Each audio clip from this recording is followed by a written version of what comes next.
A'udzubillahi minasyaitonirrajim. Bismillahirrahmanirrahim. Alhamdulillahirabbil alamin.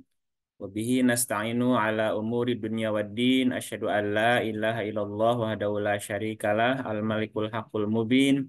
Wa asyhadu anna Muhammadan abduhu wa rasuluhu shadiqul wa'dil amin. Salatan wa salaman daimaini mutalazimaini ala asyrafil mursalin Sayyidina Muhammadin wa ala alihi wa sahbihi ajmain, amma ba'du. Rabbi shrah li sadri wa yassir li amri wa hlul 'uqdatam min lisani yafqahu qawli. Rabbana zidna ilman wal hikna bis solihin. Bapak dan Ibu, sahabat-sahabat Fakih Zamrud, selamat malam. Ayyuhal mu'minun, salamullahi alaikum warahmatullahi wabarakatuh. Waalaikumsalam warahmatullahi wabarakatuh. Alhamdulillah, segala puji hanya milik Allah, Tuhan semesta alam. Kecerdasan Maha Agung yang ada di setiap ruang kosong di semesta ini, yang menjadi jiwa-jiwa, yang memberi hidup pada setiap makhluk. Izinkan saat ini kami menyatu dalam kekosongan jiwa raga kami, dalam kekosongan lahir batin kami, dalam kekosongan hati dan pikiran kami untuk menerima dan menyerap ilmu pengetahuan-Mu yang agung. Semoga Allah menambahkan ilmunya, memberikan hikmahnya kepada kita, dan kita bisa mengamalkannya dalam kehidupan kita sehari-hari. Amin ya Robbal Alamin. Malam ini kita akan mencoba untuk berdiskusi, bercerita, judul Haji Ruhani, ya. Haji Ruhani atau dalam istilah lainnya adalah perjalanan diri menuju ke Baitullah. Perjalanan menuju ke Baitullah atau rumah Allah, orang nyebutnya rumah Allah, ya. Hmm. Nah, sebelum kita diskusi lebih panjang tentang Haji Ruhani atau perjalanan menuju ke rumah Allah, saya ingin bercerita sebuah kisah, ya. Ini kisah hanya pelajaran saja, ya. Jadi Al-Kisah, seseorang bertanya, kenapa tidak pulang, nak? Kata seseorang. Seorang anak kecil, katakanlah si Alif, menutup wajah dengan kedua telapak tangannya. Tubuhnya bergetar menahan rasa takut, wajahnya kusut, pucat pasi tak karuan.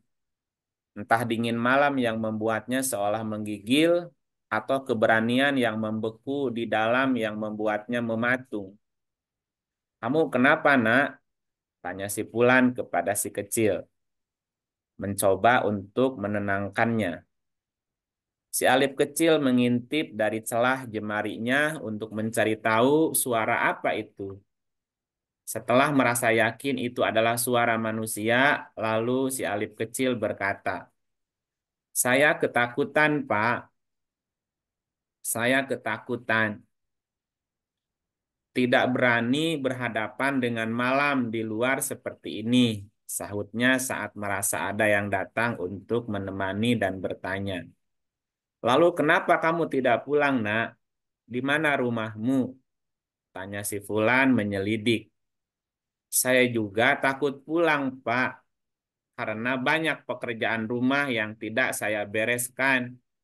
Saya takut ayah dan ibu marah karena saya terlalu lama bermain-main di luar, sehingga terjebak kegelapan malam. Lagi pula saya tidak lagi tahu jalan pulang karena saya sudah tersesat," jawabnya bergetar sambil menahan rasa cemasnya. Nah, ini sepintas atau sekilas kisahnya seperti itu. Pelajarannya apa? Banyak di antara manusia bernasib seperti si Alif kecil itu. Banyak orang yang takut berhadapan dengan kehidupan di luar dirinya yang penuh dualitas, yang mengerikan. Kadang ada kesedihan, ada kematian, ada kesakitan, ada penderitaan, ada peperangan, ada kekacauan, dan lain sebagainya. Sekarang dunia sedang terancam pemanasan global. Bukan hanya pemanasan, pendidihan. Bumi Hmm. mulai mendidih gitu. Nah, ini membuat semua orang khawatir. Semua itu hadir di dunia dipenuhi kegelapan pikiran, bagai malam yang membawa vibrasi mistisnya. Tapi beragam kesenangan kerap juga membuat manusia terlena bermain-main hingga lupa waktu. Dan gelapnya pikiran pun mulai menyergap. Maka manusia mulai merasa tersesat di kehidupan dunia ini atau di kehidupan yang sifatnya material, tidak tahu jalan pulang, bagaimana kembali pulang ke dalam dirinya. Tidak pula berani pulang karena ayah dan ibu mungkin akan memarahi kita sebab kita kelamaan lalai apa namanya itu terlena main di luar, lupa mengerjakan pekerjaan rumah dan seterusnya, Bu. Nah, pelajaran juga bagi kita banyak yang kemudian orang menjadi takut menghadapi kematian, tapi juga takut menghadapi kematian. Tidak Iya. berani menjalani hidup, tapi takut menghadapi mati. Jadi istilahnya apa? Mat, apa namanya hidup enggan mati tak mau. Hidup segan mati tak mau. Nah, seperti itu kebanyakan manusia. Padahal Allah Subhanahu wa taala yang Maha Pengampun, Maha Pengasih sebenarnya merindukan hambanya untuk pulang gitu ya. Nah, kita lihat misalnya di dalam Quran surat Az-Zumar ayatnya 33.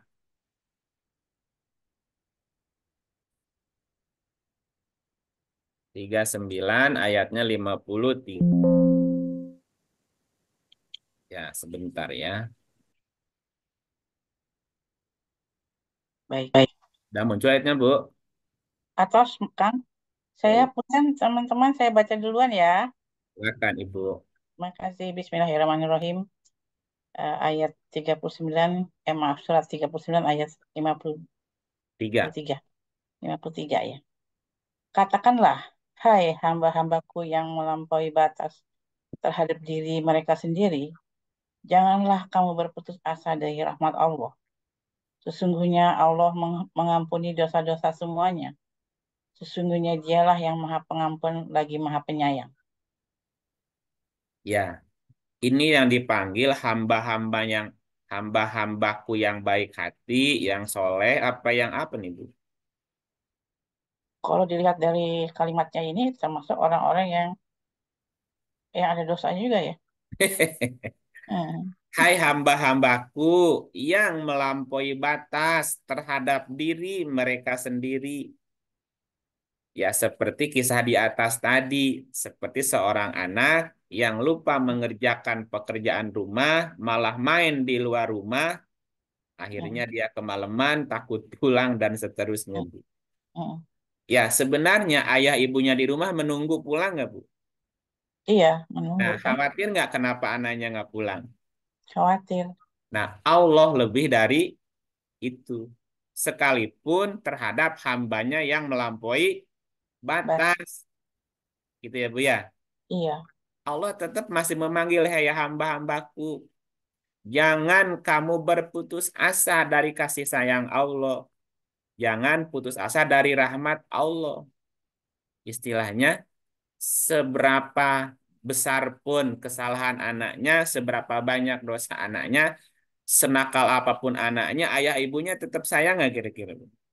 sayang, iya. Nah, Allah lebih dari itu. Jadi sebenarnya nggak ada alasan bagi kita untuk takut pulang kembali kepada Allah. Hmm. Nah, banyak orang yang berkata, saya masih banyak dosa. Allah Maha Pengampun. Hmm. Ya, gitu. Hmm. Ketika manusia banyak dosa, rahmat Allah lebih luas, ampunannya lebih lebih luas lagi. Ini ayat menjadi penghibur sebetulnya bagi siapapun. Iya nih. Katakanlah, hai hamba-hambaku yang melampaui batas. Ini orang udah kelewatan, Bu. Hmm. Udah Hmm. kelewatan gitu. Mungkin zolimnya udah Hmm. banyak, dosanya udah banyak. Cuman Allah bilang, jangan kamu berputus asa dari rahmat Allah. Sesungguhnya Allah mengampuni dosa-dosa semuanya. Iya, tidak ada ibu yang tidak mengampuni dosa anaknya ya. Itu tidak ada Hmm. ayah yang tidak mengampuni dosanya. Allah Maha. Allah itu Pengampun. Maha Pengampun, Maha Penyayang. Hmm. Nah, seperti itu. Hmm. Nah, pelajarannya apa buat kita gitu. Ketika kita di apa namanya membahas tentang haji ruhani. Hmm. Tapi yang haji tidak hanya fisiknya, tidak hanya raganya saja. Ya, banyak orang yang secara fisik, secara raganya berhaji, tapi ruhaninya belum Belum. atau enggak sama sekali gitu, nggak Hmm. ngikut gitu. Hmm. Nah, bicara tentang haji, dalam seumur hidupnya manusia disyariatkan agar berhaji ke Baitullah walau hanya satu kali saja. Nah, berhaji ke Baitullah artinya adalah perjalanan pulang kembali kepada kepada ketetapan Allah gitu, kepada rumahnya Allah. Haji ruhani juga bermakna perjalanan ruh menuju kembali ke rumahnya Allah. Hmm. Allah sebagai sumber kedamaian, Allah sebagai sumber kasih sayang, tempat yang aman gitu ya. Hmm. Suratnya surat 3, 96, 97. Baik. Untuk itu silakan Ibu Yani dari Lampung nih. Pak, udah lama nggak ketemu Ibu Yani, mangga. Ya Bu, makasih. Auzubillahiminasyaitonirrajim. Bismillahirrahmanirrahim. Surat Ali Imran ayat 96. Sesungguhnya rumah yang mula-mula dibangun untuk tempat beribadat manusia ialah Baitullah yang di Bakkah atau Mekah yang diberkahi dan menjadi petunjuk bagi semua manusia.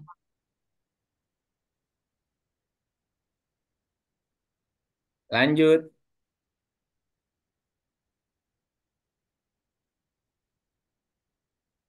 Silakan Bu. Padanya ayat 97-nya, padanya terdapat tanda-tanda yang nyata, di antaranya makom Ibrahim. Barang siapa memasukinya, Baitullah itu, menjadi amanlah dia. Mengerjakan haji adalah kewajiban manusia terhadap Allah, yaitu bagi orang yang sanggup mengadakan perjalanan ke Baitullah. Barang siapa mengingkari kewajiban haji, maka sesungguhnya Allah Maha Kaya, tidak memerlukan sesuatu dari semesta alam. Ya, ini terjemahan pada umumnya, terjemahan umum lah. Coba, Alfiah. nah, coba kita lihat dari kacamata ruhaninya seperti apa, Bu. Mm-mm. Inna awwala baitin. Inna sesungguhnya awal itu pemula, perawalan, permulaan atau mula-mula bisa ya. Awal, makanya dikatakan wal awalu wal akhir. Dialah yang awal. Awal itu permulaan atau mula-mula atau yang pertama. Inna awwala baitin sesungguhnya bait yang pertama-tama, bait yang permulaan gitu atau yang memulai bisa. Sesungguhnya bait yang pertama yang mula-mula wudi'a diletakkan, ditetapkan. Wudi'a itu diletakkan. Di sini dibangun ya. Inna awala baitin sesungguhnya bait. Bait itu juga bisa berarti ketetapan. Buyut itu rumah tempat tinggal. Baitin rumah. Orang bikin rumah untuk apa, Bu? Untuk didiami. Nah, tempat diam, Mm. tempat yang aman, tempat untuk kembali, tempat untuk menetap gitu ya.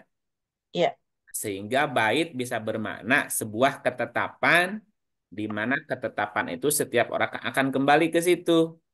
Dan di dalam bait itu orang merasa nyaman, dapat perlindungan, hujan nggak kehujanan, panas nggak kepanasan gitu ya. iya. Namanya bait gitu. Namanya ketetapan yang memberikan perlindungan gitu.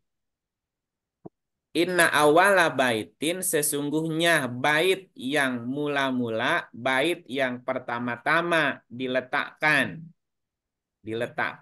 dibangun linasi untuk manusia, lalladzi bibakah yaitu yang ada di Bakkah, yaitu yang ada di Bakkah. Di sini diartikannya apa? Ialah Baitullah yang di Bakkah gitu.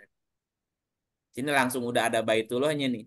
Padahal nggak ada, belum ada Baitullahnya di sini nggak apa-apa. Karena baitnya menuju ke Baitullah. Allah, tempatnya Allah. Ya, kalau bait itu langsung diartikannya Baitullah, berarti rumahnya Allah, berarti ketetapannya Allah. Allah. Sesungguhnya bait, sesungguhnya yang bait apa itu ketetapannya? Sesungguhnya ketetapan yang pertama-tama dibangun untuk manusia adalah ketetapannya Allah gitu. Hmm. Makanya kan gini, sebelum manusia itu diciptakan, Allah sudah membuat ketetapan bagi setiap makhluknya. Ya. Sudah ada ketetapannya kan sebelum segala sesuatu tercipta, sudah ada catatannya tuh. Mm-mm. Nah, coba kita lihat, nah, belok dulu ke ayat yang lainnya. Ya. Misalnya di surat 57 ayatnya 23. Ini apa namanya itu ayat yang lainnya. Nah, kali Di ini ya, monggo. silahkan Ibu Lina. Ibu Lina, silahkan Ibu. Ya, siap. Terima kasih, Pak Ibu Tini. Sama-sama. Alhamdulillah minasyaitonirrajim. Surah Al-Hadid ayat 22. Tiada suatu bencana pun yang menimpa di bumi dan tidak pula pada dirimu sendiri, melainkan telah tertulis dalam kitab Lauhul Mahfuz sebelum kami menciptakannya. Sesungguhnya yang demikian itu adalah mudah bagi Allah. Ya, jadi sebelum segala sesuatu tercipta, semuanya sudah tertulis dalam kitab. Kitab juga berarti ketetapan.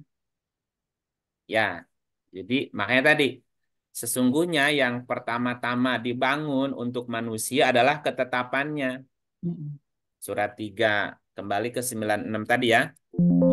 Sesungguhnya bait yang mula-mula dibangun untuk manusia ialah baitnya Allah, ketetapannya Allah. Lalladzi bibaka yang dibakah, yang dibangun di Bakkah. Apa artinya Bakkah? Di sini dikurungin Mekah ya. Mm-mm. Bakkah itu secara bahasa bisa kita lihat di dalam kamus berkaitan dengan makna menjadi miskin, bakat Menjadi. menembus, melobangi, mendesak, menumbuk, meremukkan, melelahkan, berdesak-desakan, bertumpuk-tumpuk, keledai yang tangkas, atau keledai yang pandir, bodoh ya. Nah, bakah juga menjadi berarti tahun yang kemelut gitu. Orang kenapa di sini bakah diartikannya Mekah? Mm. Karena pada masa-masa sebelumnya, sebelum ada kewajiban haji bagi manusia, itu bakah sebuah wilayah, sebuah negeri yang tandus, yang kering. Mm. Kalau orang tinggal di situ, itu sengsara, Bu. Mm. Karena baka juga artinya menangis artinya. Nah, sekarang aja kan menjadi mewah karena dibangun. Dulunya kan ketika Nabi Ibrahim diutus Allah datang ke Mekah kan masih dalam keadaan tandus gitu, nggak ada tanam-tanaman gitu. Nggak ada tanaman, lembah yang tidak ada tanam-tanaman, nggak ada air dan seterusnya. Nah, di dalam diri manusia apa, Bu? Bakah itu bahwa ketika manusia itu pertama kali belum ketika manusia belum apa namanya belum mengenal ketetapan, belum kenal Tuhan gitu. Itu Mm. rohaninya tuh kering gitu. Mm. Kalau digambarkan jiwa-jiwa orang, jiwa-jiwa manusia yang tidak pernah mendapat siraman rohani gitu. Itu posisinya ya seperti baka itu kering, rohaninya Mm. kering gitu. Keropos gitu, mudah mudah terpuruk gitu. mudah kecewa, mudah putus asa, mudah apa namanya itu, mudah stres gitu, mudah mudah goyah gitu. Nah, ketika tidak ada baitnya di dalam diri gitu. Makanya ketika manusia dalam kondisi bakah tadi, bakah itu jiwanya kering, kerontang gitu ya, tandus gitu, menderita. Maka perlu dibangun, perlu diletakkan sebuah bait ketetapan namanya. Nah, kalau kita bilangnya baitullah itu adalah kalbu. Ya, percaya. Makanya kalbu atau hati orang-orang yang kering itu ya akan mempengaruhi perilaku yang juga tidak baik. Rumah yang pertama-tama dibangun untuk manusia ialah baitullah gitu. Ya, Artinya yang pertama-tama penting dibangun di dalam diri manusia itu adalah mengenal, mengerti tentang ketetapan Allah yang dibangun di Bakah, yang diberkahi menjadi petunjuk bagi semua manusia. Baitullah itu menjadi petunjuk bagi semua manusia. Nah, ketika kita bicara hudan, hudan petunjuk itu nanti merujuknya kepada Quran. Karena Quran itu hudan linnas. Ya, surat 2 185. Ya, iya. Nah, sementara ini adalah Ibu Warnides. Silakan Ibu Warnides. Baik, Ibu. Silakan. Makasih. Auzubillahiminasyaitonirrajim. Bismillahirrahmanirrahim. Surat Al-Baqarah ayat 185. Beberapa hari yang ditentukan itu ialah bulan Ramadan. Bulan yang di dalamnya diturunkan permulaan Al-Quran sebagai petunjuk bagi manusia dan penjelasan-penjelasan mengenai petunjuk itu. Dan pembeda antara yang hak dan yang batil. Karena cukup, itu, cukup. Ya, di sini ada kalimat hudal linnas. Petunjuk bagi Manusia. manusia. manusia. Oke, petunjuk manusia itu merujuk ke mana? Al-Quran. Quran. Nah, kalau begitu apa hubungannya antara Baitullah dengan Quran? Rumah. Baitullah artinya apa tadi secara harfiah? Kan rumah. Ketentuan Allah. Ketetapan Allah. Ketentuan Ketetapan. Ketetapan Ketetapan Allah. Allah. Quran isinya apa? isinya ketetapan Perintah Allah. dan larangan Allah. Iya, apanya Allah? Ketetapannya. Ketetapan Ketetapan Allah. Allah juga. Iya. Iya. Ya, Ya, tulis secara tertulis ya. ya kan mesti disambungin nih. Hmm. Baitullah itu petunjuk bagi manusia. Mm-mm. Kalau Bapak dan Ibu pergi ke Mekah, masuk ke dalam Ka'bah, dapat petunjuk apa? Masuk ke dalam Ka'bah. Mm-mm. Kalau Dapat- secara fisik, kalau secara fisik ya, Iya, terserah. kan itu sebetulnya masuk ke Baitullah kan sebetulnya masuk ke Allah Karena sebetulnya. Allah. Iya, Secara ada yang ngasih petunjuk nggak di dalamnya? ada kan Kan. kalau Ya. kita ngeras kalau kita Melakukan Nah, ngeras 7 kali. Seperti itu ya, Kang? bukan, kalau kita lihatnya hanya secara fisik, iya, ya, Baitullah itu kan Ka'bah ya. ya fisik Iya. tuh. Nah, kita datang ke Ka'bah, ngasih petunjuknya dia. Enggak, kan ruang Secara kosong ya. fisik, Ya gimana?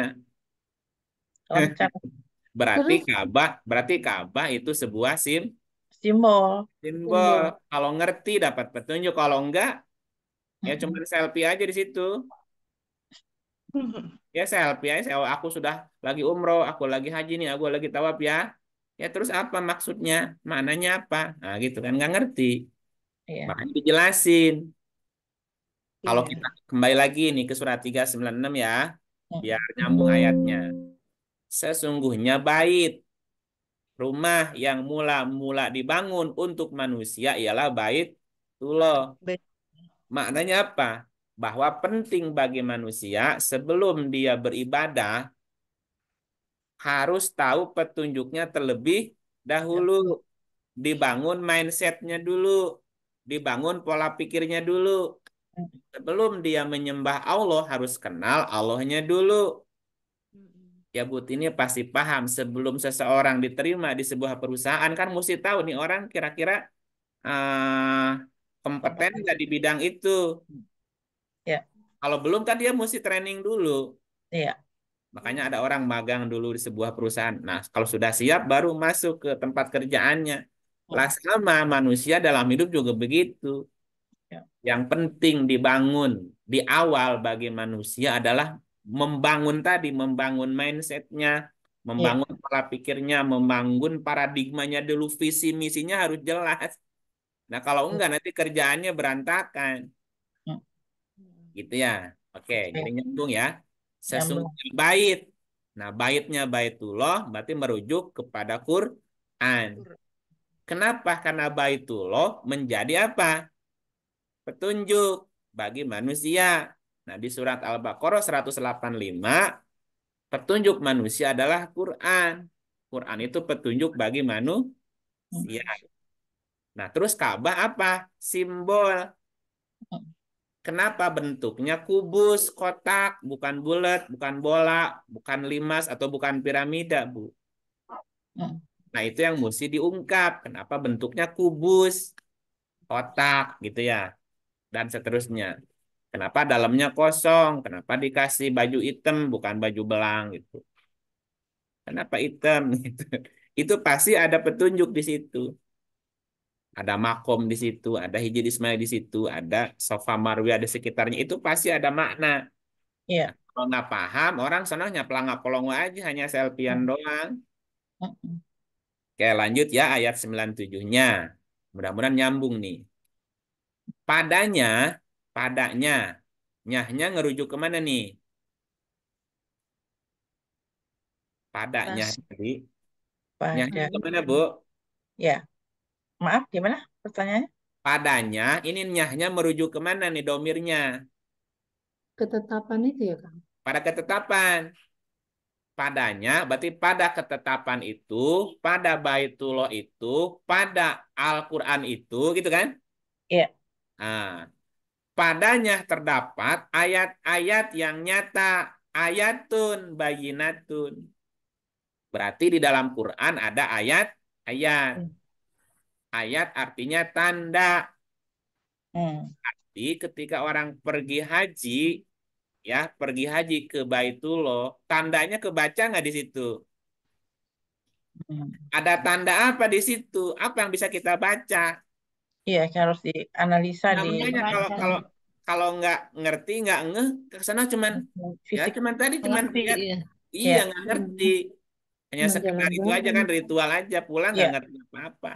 Hmm. Nah, di ayat ini dikatakan padanya terdapat tanda-tanda yang nyata. Baik merujuk kepada Baitullah yang simbolis yang ada di Mekah di Masjidil Haram maupun Yang ada. Baitullah dalam bentuk wahyu petunjuk Hmm. Al-Quran gitu. Hmm. Makanya dalam Quran kan ada ayat. Fihi ayatun bayinatun. Nah, kita coba perhatikan. Ayatun bayinatun. Ayat yang nyata. Oke, nanti disambungin ayatnya. Kita belok dulu ke suratnya 29. 29 ayatnya 49. Coba perhatikan ayat ini. Sebenarnya silakan lanjut, Tuan Lides. Surat Ya, Al-Ankabut ayat 49, sebenarnya Al-Quran itu adalah ayat-ayat yang nyata di dalam dada orang-orang yang diberi ilmu. hmm. Dan tidak ada yang mengingkari ayat-ayat kami kecuali orang-orang yang zolim. Ayat-ayat yang nyata. Itu apa, Bu? Quran. Al-Quran. Quran itu ayat-ayat yang nyata di mana? Dalam diri kita masing-masing untuk Di memahaminya. dalam Diri, Dada. sudur. ya, Sodrun, sudur artinya sadar.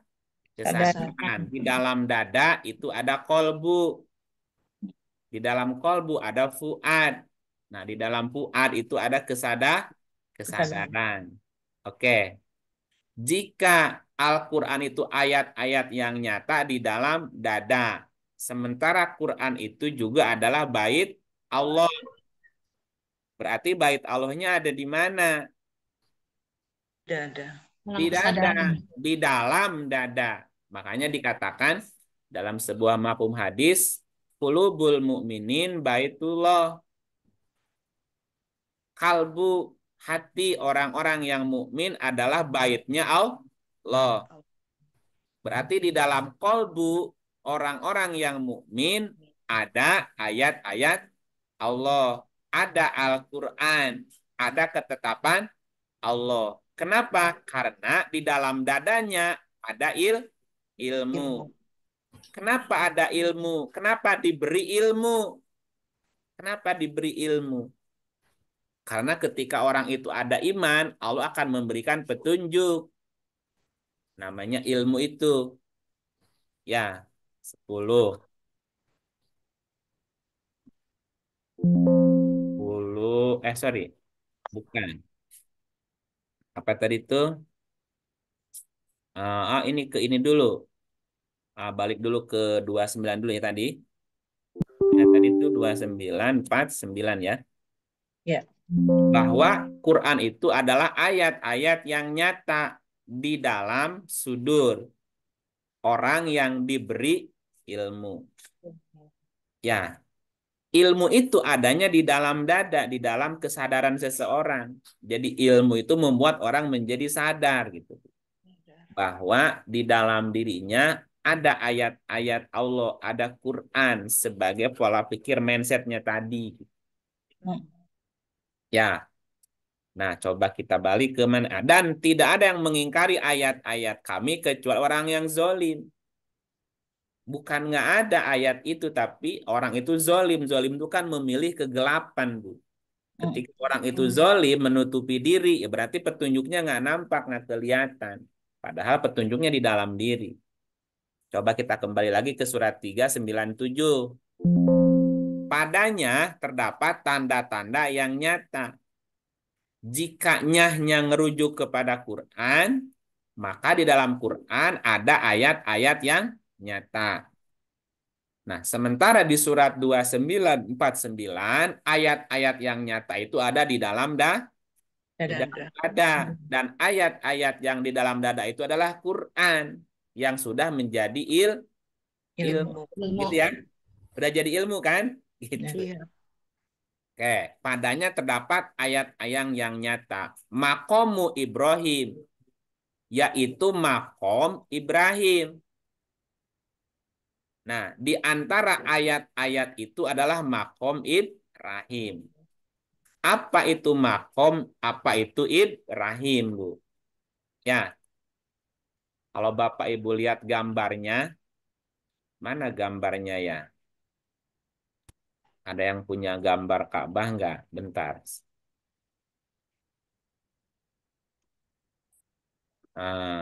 Masih lihat gambarnya dulu. Mau, Bang? Rebutan sedunia masuk ke makam Ibrahim. Nggak Cukup. cukup. Ya nggak cukup lah gimana.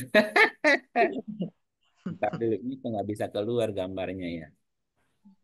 Bentar.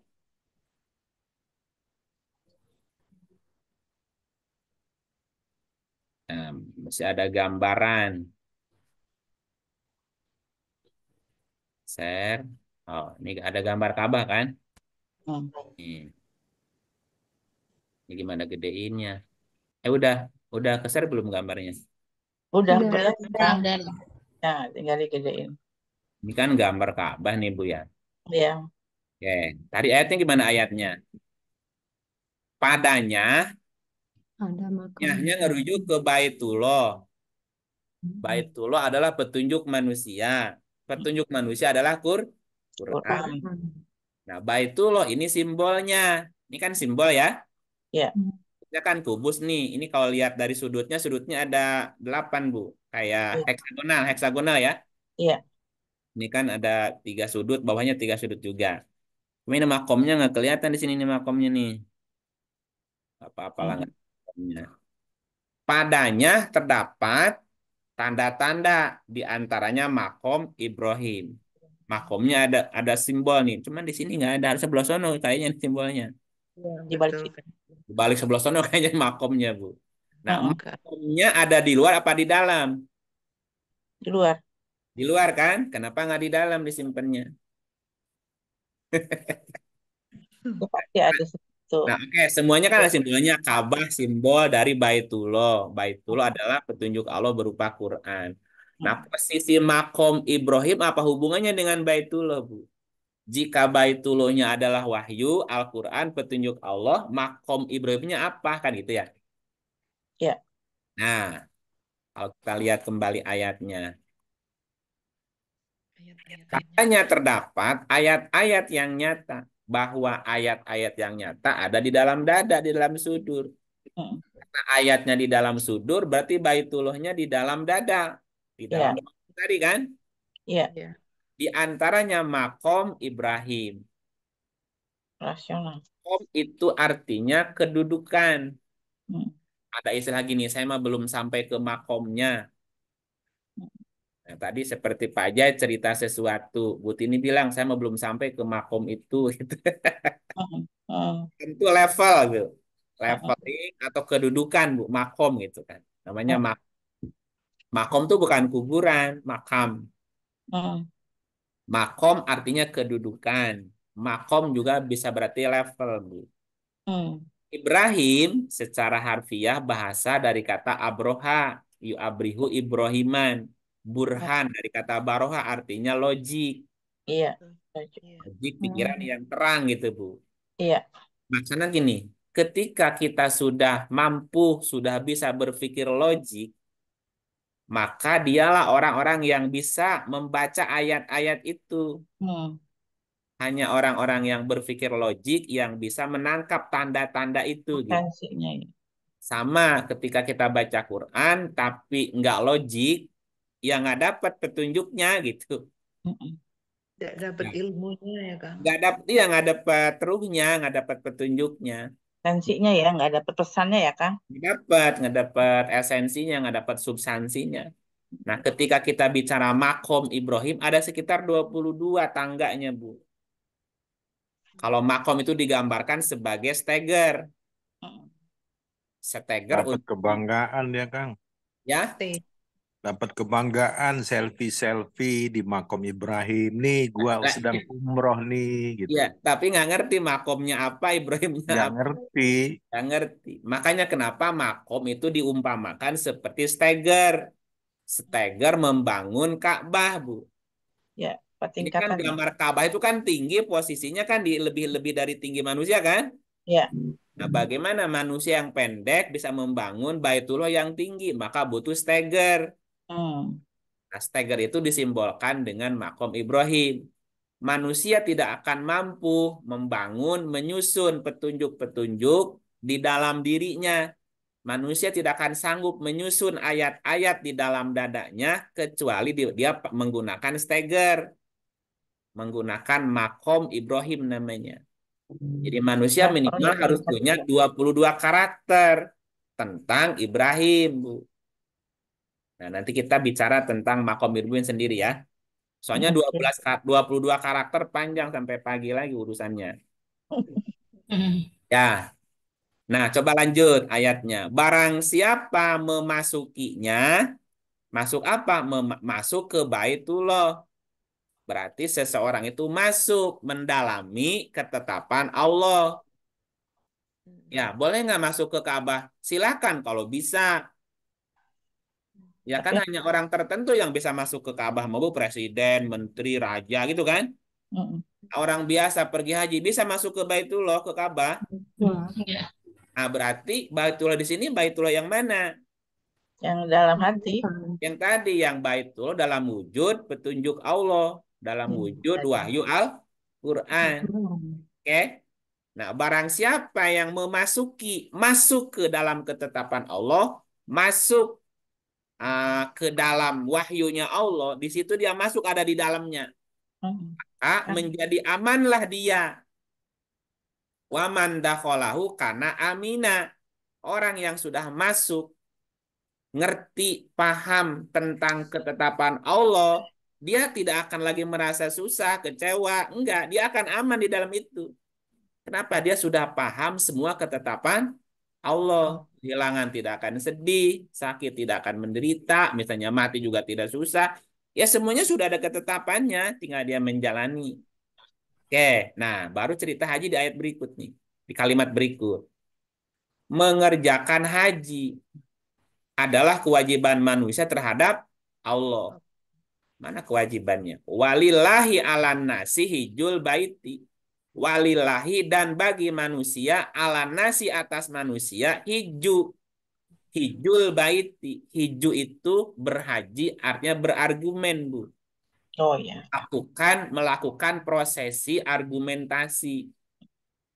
Orang itu bisa melakukan prosesi argumentasi sebelumnya dia belajar. Oke, Kang I. Sebelumnya dia riset. Hijul baiti berarti dia menghujahkan tentang ketetapan Allah. Hmm. Setiap orang wajib, pada dasarnya wajib tahu argumentasi atau wajib mampu mengargumentasikan ketetapan Allah. Bagi siapa wajibnya? Manis tato'a ilahi sabila. Bagi orang yang sanggup untuk melakukan perjalanan sampai ke haji gitu. Nah, nanti kita cari prosesi sampai ke hajinya gimana.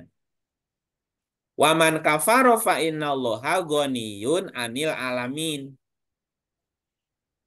Barang siapa yang mengingkari untuk melakukan prosesi haji, menghujahkan tentang ketetapan Allah, maka Allah Maha Kaya, tidak memerlukan sesuatu pun dari semesta alam. Yang apa-apa aku nggak butuh. Karena Allah menurunkan wahyu, menurunkan petunjuk Al-Quran kan untuk manusia. Hmm. Kalau manusia mengingkarinya ya nggak apa-apa, aku mengarugi, istilahnya gitu. Hanya kita yang rugi, yang tidak ngerti gitu. Hmm. Nanti tidak masuk ke Baitullah yang nggak aman lagi. Ceritanya gitu. Ya, jadi secara fikih lah, secara syariat, orang bilang ya haji itu wajib dilaksanakan seumur hidup sekali. Itu pun bagi yang sanggup. Sama halnya seperti kita menghujahkan ketetapan Allah. Hmm. Pada dasarnya setiap orang wajib memahami Al-Quran. Tapi jika tidak mampu berhaji ya nggak apa-apa. Umroh aja nggak apa-apa. Umroh itu meramaikan aja, Bu. Iya. Ya, dia berargumen nggak bisa, bikin tesis nggak sanggup, bikin disertasi nggak sanggup juga, ya udah jadi peserta seminarnya aja, menyimak paparan orang yang melakukan itu. Tapi kan dapat juga informasinya, Iya. gitu. Ya, jadi saya ulangi, secara syariat minimal seumur hidup kita pernah berhaji satu kali, itu pun bagi yang sanggup.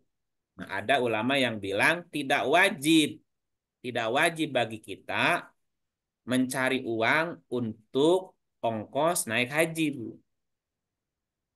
Ada ustadz ulama yang bilang kita tidak wajib mencari uang dengan niat untuk ongkos naik haji. Enggak. Haji itu kan jika sanggup, jika ada. Bukan sengaja nyari untuk itu, enggak gitu. Yang sanggup, yang nggak sanggup makanya nggak apa-apa berumroh saja gitu. Udah jadi. Nah, sekarang kita bicaranya prosesi haji itu seperti apa sih sebetulnya prosesinya ya? Karena di sini ada prosesi namanya bagi yang sanggup. Nah, bicara tentang haji, itu haji dari akar kata hajaja. Haja, jimnya dua ya. Ini kan ada sidah nih. Hijul baiti. Jadi hajaja ini jimnya dua didouble jadi sidah. Hiju gitu. Hajaja itu berkaitan dengan makna alasan, penjelasan, uraian, kasus, akal budi, argumentasi, dasar rasional, motif, tujuan, dorongan, daya batin, dasar pikiran, bukti, petunjuk, tanda, keterangan, kebenaran, kekuatan pikiran, ide, gagasan, gambaran pemikiran, pendapat, pertimbangan, renungan, dan lain-lain. Itu arti haji secara bahasa. Jika digabung hijjul baiti, haji ke Baitullah, maknanya apa? Haji ke Baitullah bermakna prosesi dan tahapan untuk sampai atau bisa menyampaikan ide. Hijjul baiti. Prosesi dan tahapan menyampaikan ide, gagasan, pemikiran, daya batin, akal budi berdasarkan alasan-alasan, penjelasan-penjelasan, argumentasi yang kuat dan dengan dasar rasional dengan tujuan agar bisa memahami ketetapan Allah. Halo? Ya. Nah, gitu. Mm, Mengerjakan haji, di sini kan terjemahnya apa? mm, Eh, mengerjakan haji adalah kewajiban manusia terhadap Allah, yaitu bagi yang sanggup mengadakan perjalanan ke Baitullah. Nah, mengerjakan haji sebagaimana yang dijelaskan dalam definisi di atas barusan bermakna prosesi atau presentasi untuk memberikan penjelasan berupa ide-ide, gagasan-gagasan, pemikiran-pemikiran dengan argumentasi yang kuat. Dalam bentuk apa? Misalnya disertasi ilmiah sebagai hasil pengamatan dan penelitian makna kandungan Al-Quran selama musim haji. Dan proses pengamatan atau penelitiannya itu dimulai di awal Ramadan. Jadi awal Ramadan itu start. Makanya selama Ramadan ada puasa diem, puasa bicara. Untuk apa? Untuk melakukan penelitian, riset, ngulik Quran. Nah, setelah dapat petunjuk hasil ngulik Quran selama puasa, nanti Syawal. Syawal itu artinya penguatan. Karena yang didapat di puasa mungkin masih dalam bentuk draft. Nah, Syawal artinya penguatan, Bu. Jadi materi yang didapat itu dikuatkan lagi. Dikuatkan dengan apa? Dengan ilmu pengetahuan digabungkan nanti. Nah, setelah kuat, nanti masuk ke Zulqodah artinya membuat kaidah-kaidah ilmiah. Sehingga petunjuk tadi bisa dibuat dalam bentuk disertasi ilmiah. Nah, Zulhijjah baru bisa dihujahkan. Gitu. Selesai Zulhijjah masuk 1 Muharram. 1 Muharram sampai 10 itu adalah hari raya yatim. Berarti orang-orang yang sebelumnya yatim sekarang bebas dari keyatiman. Yatim itu bermakna nggak ngerti, nggak tahu dari petunjuk-petunjuk Allah.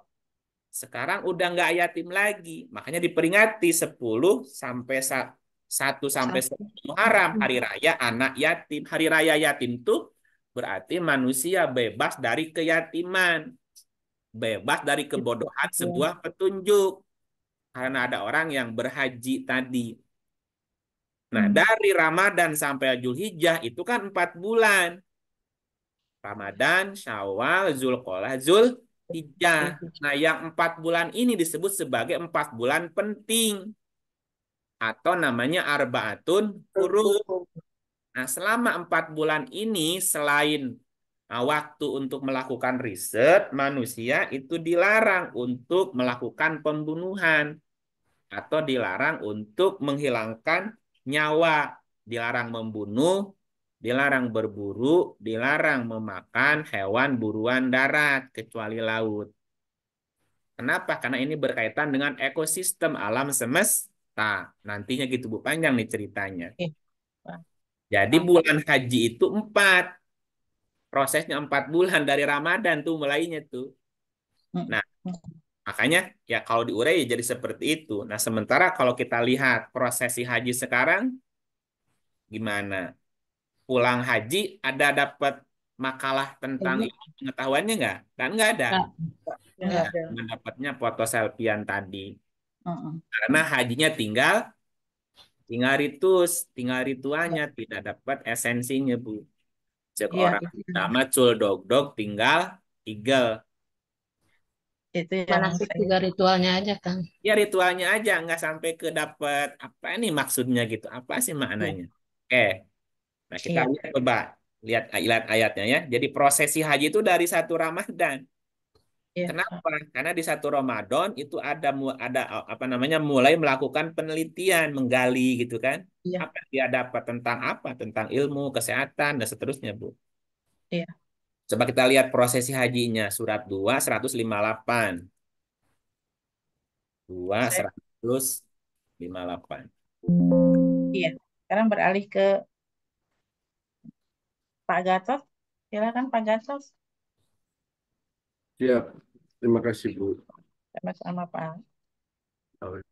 Bismillahirrahmanirrahim. Sesungguhnya Safa dan Marwa adalah sebagian dari syiar Allah.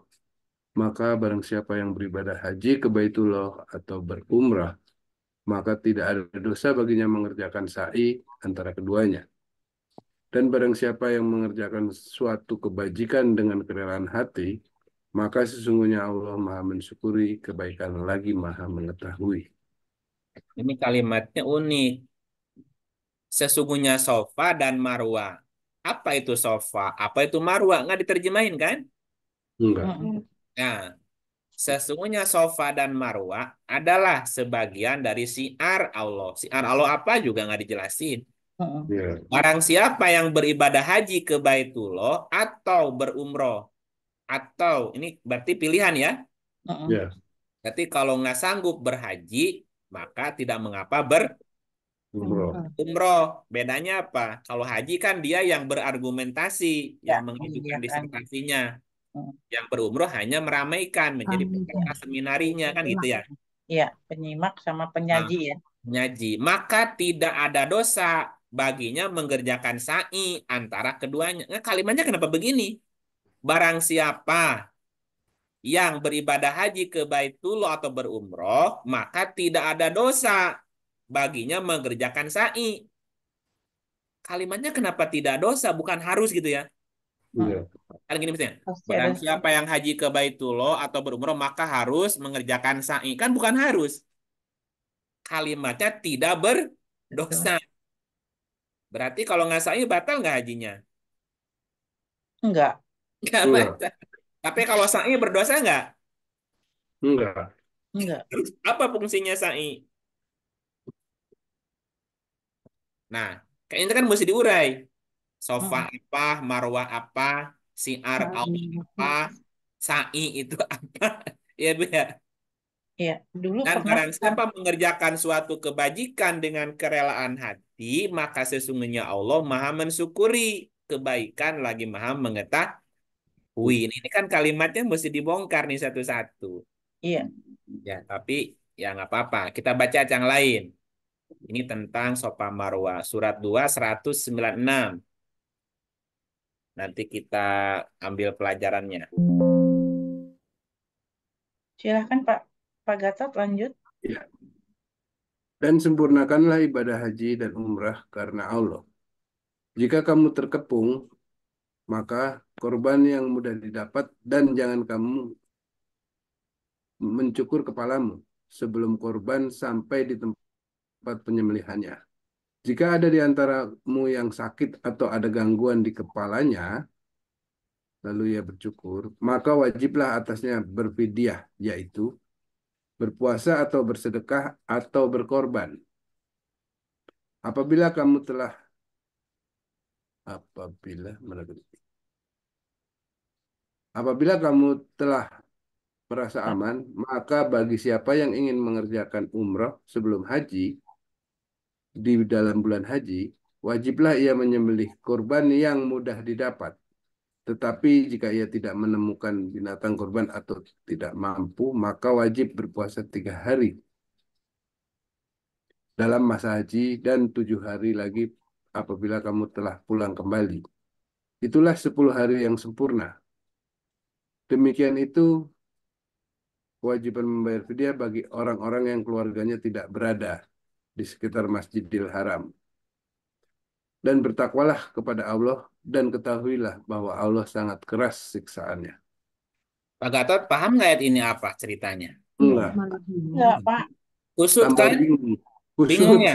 Kusut kan? Iya, iya. Apalagi banyak Karena banyak apalagi banyak banyak ini dalam banyak Banyak kurungan. kurungnya. tambahan.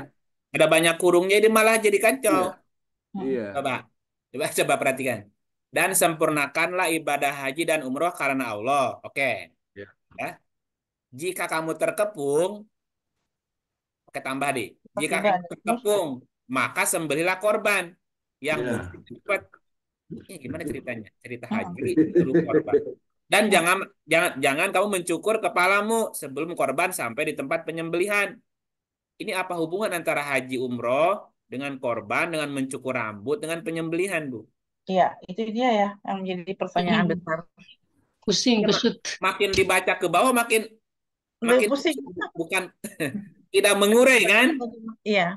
Ya. Ah, Mm-mm. makanya ini ayatnya kan menjadi seperti itu. Tapi ini Mm-mm. masih cerita haji. Mm-mm. Ayat berikut juga. Nah, coba lihat ayat berikutnya nih. Musim haji adalah Ya. beberapa bulan yang dimaklumi. Ah. Barang siapa yang menetapkan niatnya dalam bulan itu akan mengerjakan haji, maka tidak boleh rafats, berbuat fasik, dan berbantah-bantahan di dalam masa mengerjakan haji. Dan apa yang kamu kerjakan berupa kebaikan, niscaya Allah mengetahuinya. Berbekalah dan sesungguhnya sebaik-baik bekal adalah takwa, dan bertakwalah kepadaku, hai orang-orang yang berakal. Oh, berarti bacanya mesti pakai. Akal. Akal. Kalau nggak pakai akal, ini baca ayatnya kusut juga. Iya. Ruwet. Iya, coba. Ayatnya gimana? Al-haju ashhurum ma'lumat. Haji adalah beberapa bulan. Orang berangkat haji berapa bulan, Bu? 3. 3 bulan benar. Musimnya 3. Berangkat haji mah Haji paling 40 Orang hari. berangkat haji berapa lama itu haji prosesinya? 40 40 hari. 40 hari, ada hari. yang 3 40 hari minggu. balik. Itu Mm-mm. 40 hari yang ONH biasa, yang plus. Iya, 21 Iya. hari, Nah, padahal musim haji itu berapa? 3 4 bulan. bulan. Beberapa Beberapa Bulan. bulan. beberapa Bulan. bulan berarti dimulai dari kapan musim haji itu? Ya dari 1 Ramadan. Prosesinya Iya. itu Mm-mm. Mm-mm. berakhir di Zulhijjah kan? Iya. Jah. Nah, bukan 21 hari prosesi haji itu. Mm-mm. Nah, ketika orang sudah menetapkan niatnya pada bulan itu, yang beberapa bulan tadi untuk berhaji, maka sejak saat itu dia nggak boleh rafas. Rafas tuh orang nggak boleh ngawur, Bu. Oh, Rafat itu nggak boleh Rafas ngawur. tuh ngawur, nggak boleh jorok. Masa Mm-mm. disertasi ilmiah isinya ngawur, jorok gimana? Mm. Mm-mm. Harus benar argumennya gitu. Orang Mm. berhaji itu harus serius, harus ilmiah gitu. Termasuk Mm. opini ya Kang ya. Iya, termasuk beropini, ngawur juga. Mesti ada Mm. dalilnya, mesti ada hujahnya, mesti ada argumen. Mm-mm. Setiap kata, setiap kalimat, setiap paragraf tuh mesti bisa dipertanggungjawabkan. Nggak boleh ngawur. Mm-mm. Ketika orang mau berhaji, sejak saat itu dia nggak boleh ngawur. Kalau bicara nggak boleh ngawur. Nulis nggak boleh ngawur. Nggak boleh beropini yang nggak jelas juga. Dan tidak boleh berbuat fasik. Fasik itu artinya kotor, ngawur, kotor, bengkok, pikirannya mencong dari apa namanya tuh aturan gitu, Bu. Mm-mm. Dan berbantah-bantahan, nggak boleh berdebat. Orang lagi riset kok, ya itu dapetin aja dulu. Mm. Mm. Dan nggak boleh berbantah-bantahan selama mengerjakan haji tadi Research. Mm. beberapa hari apa beberapa bulan tadi, Bu.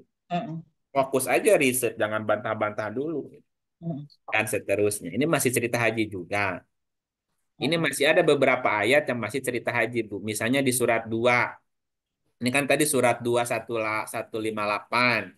Surat Mm-mm. 2 196, 197. Terus tadi ada lagi di surat 3 97. Surat 9 ayat 3. Ayat 19. Surat 22 ayatnya 27 juga cerita haji. Mm-mm. 28, 27 juga cerita haji. Nah, cuman ini kan ayat-ayat ini kan terpisah, itu harus digabung gitu. Hmm, hmm, Atau hmm, gini lah, kalau kita mau boleh, kalau saya boleh menyampaikan apa namanya tuh hmm. ringkasannya, kan haji itu beberapa bulan, Ya, beberapa bulan.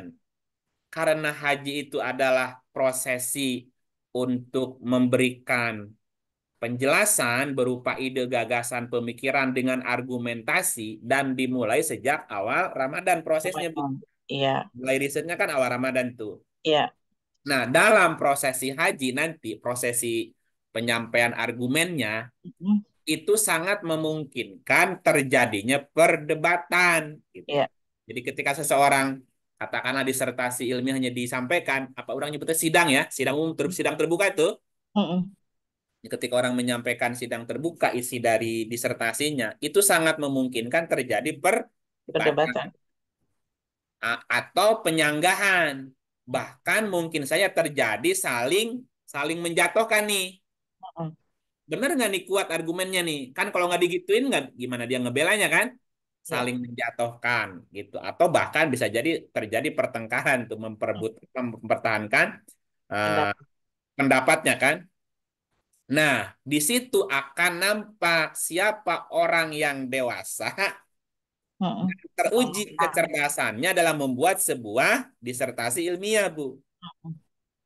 Ini disertasinya benar-benar hasil riset dia ketahuan nanti Iya, atau buatan orang atau ngejiplak. hmm, hmm. Kalau ngejiplak dia baca mungkin dia paham masih bisa memberikan. Tapi kalau nggak ngerjain sendiri dan di Udah, situ pun nanti akan nampak kedewasaan seseorang itu. iya, Nampak kedewasaannya dalam menyampaikannya mungkin dengan keyakinannya, dengan argumen yang kuat, kalem gitu. Tidak emosional gitu. hmm, Jadi tidak ngawur bahasanya. iya, Nah, si para calon haji itu calon orang-orang yang tadi iya, menyampaikan argumen tadi ya, iya, memulai melakukan pengamatannya dan penelitiannya sejak awal Ramadan. Makanya kenapa beberapa bulan musim haji itu iya. karena dari Ramadan. Hmm, Nah, kemudian hasil penelitian tadi mulai dibuat penegakan hipotesa. hmm, Dibuat hipotesa namanya Syawal. Oke. hmm, Nah, setelah dibuat hipotesa, lanjutnya apa dibuat sebuah kaidah, kaidah hipotesa, namanya Zul Qodah namanya Bu. hmm, hmm. Zul Qodah itu Jul itu mempunyai kaidah, Zul Qodah berarti mempunyai kaidah-kaidah gitu. Nah, setelah ada kaidah-kaidahnya gimana? Mungkin kalau bicara tesis apa atau disertasi kan ada kaidahnya kan? Iya, Ada kaidah yang mesti dipenuhi. Nah, setelah dibuat kaidah-kaidah, baru dibuat argumentasi yang kuat. hmm, Namanya Zul Hijjah. Nah, antara proses penelitian sampai bisa dihujahkan, diargumentasikan, itu lamanya selama 4 bulan. bulan. Nah, 4 bulan itu disebut sebagai 4 bulan penting. Penting bagi kehidupan manusia. Karena semasa 4 bulan itu ada banyak yang terlibat. Hmm, Proses penelitian, proses apa namanya itu merawat, memelihara hmm, ekosistem alam, proses mengembalikan kesehatan secara jasmani juga karena makan boleh diatur tuh. hmm, Nah, hmm. ini bulan penting untuk peradaban manusia. Nah, jika setiap tahun para ahli di bidangnya ya Iya, melakukan riset sesuai Quran, Bu. Dokter, dia melakukan penelitian tentang kedokteran berdasarkan Quran. Insinyur atau arsitek, dia riset Quran tentang arsitektur. Apalagi tuh, guru, banyak. riset tentang pendidikan. Ini Iya, banyak cabang ilmu nih. hmm, Jika setiap tahun orang berhaji dan yang berhaji ini adalah katakanlah spesialis, Bu. hmm, Dokter bawa argumen tentang kedokterannya semuanya. hmm. Dan itu bisa dipertanggungjawabkan, Bu. Iya, Kira-kira, Bu, pengetahuan Umat Islam maju nggak gitu? Maju banget kalau kayak begini. Peradaban maju nggak, Bu? Maju. Tapi kan nggak begitu kenyataannya, makanya nggak maju-maju. Betul, betul. Kita Karena nggak ada ketinggalan. itu. Mm-mm. Setiap tahun lahir jurnal, setiap tahun lahir disertasi kan itu mesti aplikatif gitu. Maka pasti akan maju. Nah, itulah yang dalam Quran disebut inilah agama yang lurus. Ketika manusia menegakkan, menghormati 4 bulan penting itu benar-benar dilakukan. Iya. Ramadan sampai Zulhijjah itu. Coba lihat 9, 36, 37. Nah, sekarang ini ke Bu Juliati. Ibu, Ibu Juliati, kiranya Iya, iya, iya. Baik, Bu Tini. enggak. Auzubillahiminasyaitonirrajim. Bismillahirrahmanirrahim. Al-Taubah ayat 36. Sesungguhnya bilangan bulan pada sisi Allah adalah 12 bulan. Dalam ketetapan Allah di waktu Dia menciptakan langit dan bumi, di antaranya 4 bulan haram. Itulah ketetapan agama yang lurus. Maka janganlah kamu menganiaya diri kamu dalam bulan yang 4 itu, dan perangilah kaum musyrikin itu semuanya sebagaimana mereka pun memerangi kamu semuanya. Dan ketahuilah bahwasanya Allah beserta orang-orang bertakwa. Nah, jelas kan? Sesungguhnya bilangan bulan di sisi Allah adalah 12. Berarti dalam 1 tahun 12 bulan. Ya, Dalam ketetapan Allah di waktu Dia menciptakan langit dan bumi. Jadi ya. ini lagi bercerita penciptaan langit bumi. Lagi cerita penciptaan ekosistem di alam Iya. semesta. Mm. Di antaranya adalah 4 bulan haram. Nah, Ya, 4 bulan haram berarti 4 bulan yang penting. penting. Penting bagi manusia untuk melakukan penelitian. Diawali 1 Ramadan. Sebulan riset. Bulan berikutnya dia membuat hipotesa. Bulan berikutnya membuat kaidah. Bulan keempat itu menghujahkan argumen tadi. Mempresentasikan. Nah, selama 4 bulan tidak boleh membunuh. Kemudian Tidak ide membunuh. gitu ya. Tidak boleh membunuh. Tidak boleh berburu, karena berburu membunuh. Tidak boleh memakan hewan buruan darat, karena memakan hewan dibunuh juga. 4 bulan itu nanti berkaitan dengan ekosistem alam semesta. Alam perlu mengembalikan sistemnya ke semula tadi, makanya nggak boleh membunuh ya, gitu. Nah, Mm. terus itulah ketetapan agama yang lurus. Itulah ketetapan agama yang lurus. Jadi agama yang lurus itu adalah menghormati kehormatan bulan haram.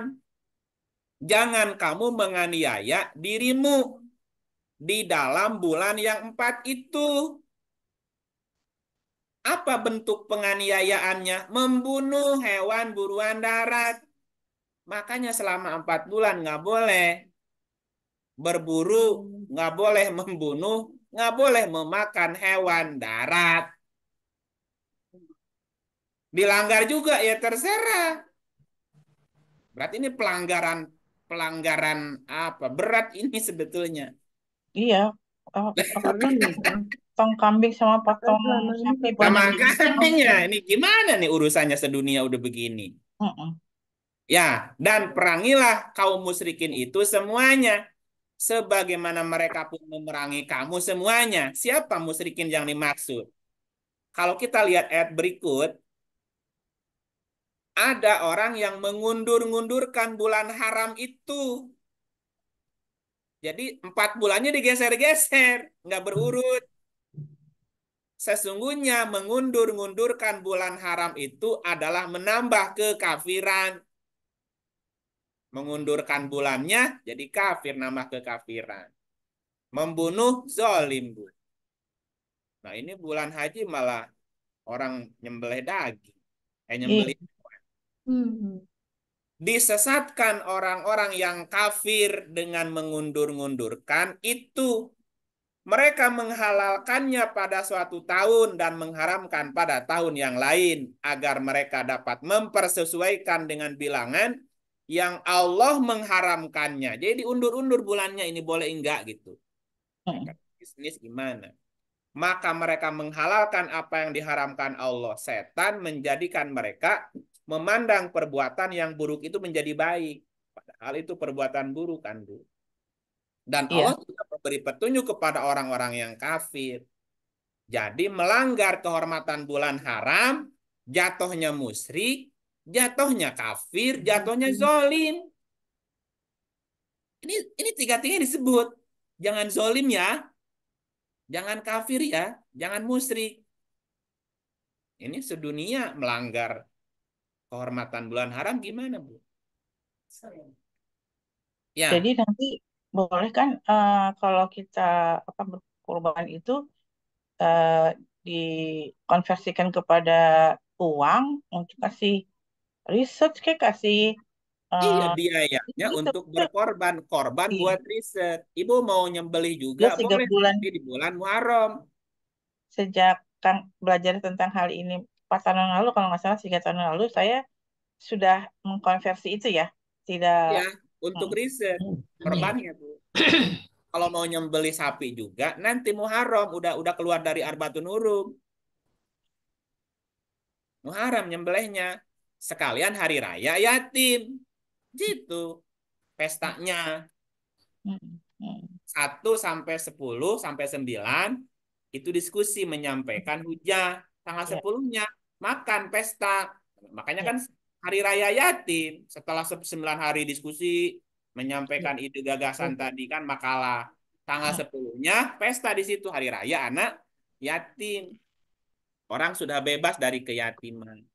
Iya. Iya. Itu. Nah, ini Kang, kenapa kita nggak paham ya, Bu? Kang, mohon maaf, Kang. Ya. Kalau kita nanti misalnya di bulan Muharram, 1 Muharram nanti 1 sampai 10, kita akan kurban itu bukan kurban ya, Kang, niatnya sedekah atau Kurban gimana, juga, Kang? ya kurban juga. Ya, tapi jangan Oh, jadi disebut nanti. Nanti kalau sebut Bentuk kurban orang repot apa heboh lagi. iya. Ibu niat sedekah aja bagi memberi makan. Udah selesai. Bisa tidak kalau bukan sapi misalnya berupa bahan sembako gitu, Kang? Ya ganti aja namanya istilah kalau ibu mau. ya. Sedekah aja. Yang penting ya selama ini sih saya sudah konversikan kepada tadi ke Mako lembaga ke ini gitu ke loh. lembaga dan bentuk biaya pendidikan. Iya, begitu sejak Ya, begini ya. yang Mm-mm. tahun Ya. lalu sudah begitu, gitu loh Kang. Ya. Heeh. Mm-mm. Jadi Terus jangan hukuman gimana Bu Tini? ayatnya jangan menzolimi diri. Ya, Sendiri. Jangan menzolimi diri, jangan syirik, jangan kafir, Iya. jangan melanggar kehormatan bulan haram. iya, iya, Salah iya. satu salah satu larangannya jangan berburu, jangan membunuh, jangan memakan Mm, hewan buruan darat. mm. Iya Kang udah tanya Kang, ya. Hmm. Kan kalau misalnya berkurban yang menurut umumnya itu kan eh, sapi gitu kan dihitung satu sapi 7 orang. Kalau yang dimaksud sekarang ini kalau misalnya kita melakukannya di bulan Muharram itu gimana hitungannya Kang? Ada hitungan nggak itu Kang? Ya sama aja Bu. Ibu beli sapi sendiri juga nggak apa-apa, boleh. Mm. Orang perintahnya nggak nyebut sapi, nggak nyebut kebo, nggak nyebut kambing. Oh gitu ya. Iya. Hmm. Sembelihan, Iya. sembelihan yang besar, ya, terserah. Mm. Oke, Balik lagi makasih ke ya. hajinya dulu ya. Kembali Ya ke Kang. hajinya dulu. Nah, sementara bagi orang-orang yang belum mampu menjalankan haji dalam arti tadi haji dalam arti berhujah ya, Ya, Ya. ya maka bisa mengikuti umrohnya. sebagai penyimak ya. Nyimak misalnya kan kemarin kita bikin kelas kan, Mm-mm. karena saya dapat tugas untuk ngulik ya udah saya puasa. Mm-mm. Setelah saya puasa, saya kan laporan. Mm-mm. Saya yang berhujah, berarti ibu yang berumrohnya gitu. Menyimak. menyanggah, bertanya, menyimak itu, Bu. Iya, Walaupun nggak riset, dapat nggak itunya ilmunya gitu, Bu? dapat. Dapat juga. Dapat. Nah Mm-mm. gitu. Mm-mm. Umroh sendiri dari kata amaro. Amaro Ramaikan. itu artinya memakmurkan, meramaikan. Berarti berumroh adalah orang yang meramaikan prosesi haji tadi, proses orang yang menyampaikan argumen. Atau Mm-mm. juga umroh bisa berarti penyanggah hasil riset para haji tadi. Mm-mm. Ya, nah si haji atau si hujaj itu harus bisa mempertahankan argumennya gitu. Kalau enggak berarti bisa dibatalin tuh. Iya, Nah, sekarang coba kita perhatikan, Bu. Dalam prosesi haji itu kan ada wajib haji, haji. ada rukun haji. Nah, di dalam ilmu fikih itu dikatakan, disebutkan rukun haji ada 6. Nanti kita urai satu-satu ya. Iya. Pertama, rukun haji itu niat, ihram. Mm-mm. Jadi haji itu dimulai dengan ihram. Niatnya niat ihram juga. Ihram berarti mengharamkan, Bu. Berarti di dalam haram Mm-mm. itu ada perintah, ada larangan. Mm-mm. Nah, setelah niat, lalu wukuf di Arafah. Mm-mm. Jadi haji itu diawali, startnya apa? Wukuf di Arafah. Itu rukunnya. Yang ketiga, tawaf. Tawaf ibadah namanya. Setelah tawaf ibadah, tawaf apa permulaan datang. Kemudian sa'i, sofa, marwah. Yang kelima, tahalul. Tahalul itu ditandai dengan bercukur, artinya sudah Ya. terurai. Sudah terurai masalahnya. Yang keenam, tertib. Tertib itu niat, wukuf, tawaf, sa'i, tahalul.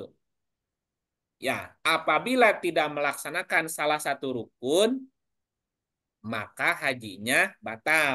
Nah, mm-mm. Karena tidak rukun nggak boleh hilang. Salah Mm-mm. satu hilang, misalnya haji tapi nggak wukuf, batal. Haji nggak tawaf, batal. Haji nggak tahalul, ya nggak jadi hajinya. Itu yang rukun ya. Iya. Ada yang wajib haji. Satu, ihram mulai dari mikot. Mikot itu nanti artinya momentum, Bu. Ikut. Kan ada beberapa tempat untuk ihram. Momentum namanya. Yang kedua, mabit di Muzdalifah. Yang ketiga, mabit di Mina. Yang keempat, jumroh. Yang kelima, menghindari perbuatan yang dilarang selama ihram. Yang keenam, tawaf wada. Terakhir ya. Nah, coba sekarang kita maknai dari Iya. masing-masing yang tadi. Iya. Dari masing-masing tadi.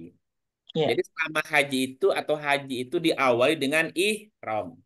Ihram. Nah, pada tahap ini, para haji memasuki wilayah suci untuk memulai ibadahnya. Pada tahap ini, jemaah atau para haji mengucap niat melakukan haji dengan ditandai pakai baju ihram. Ihram. Baju ihram itu putih warnanya, bersih, suci berarti nggak ada pikiran kotor kan? Iya. Dan pakaian kain ihram itu tidak berjahit. Iya. Itu apa Kalau sih dia, maknanya?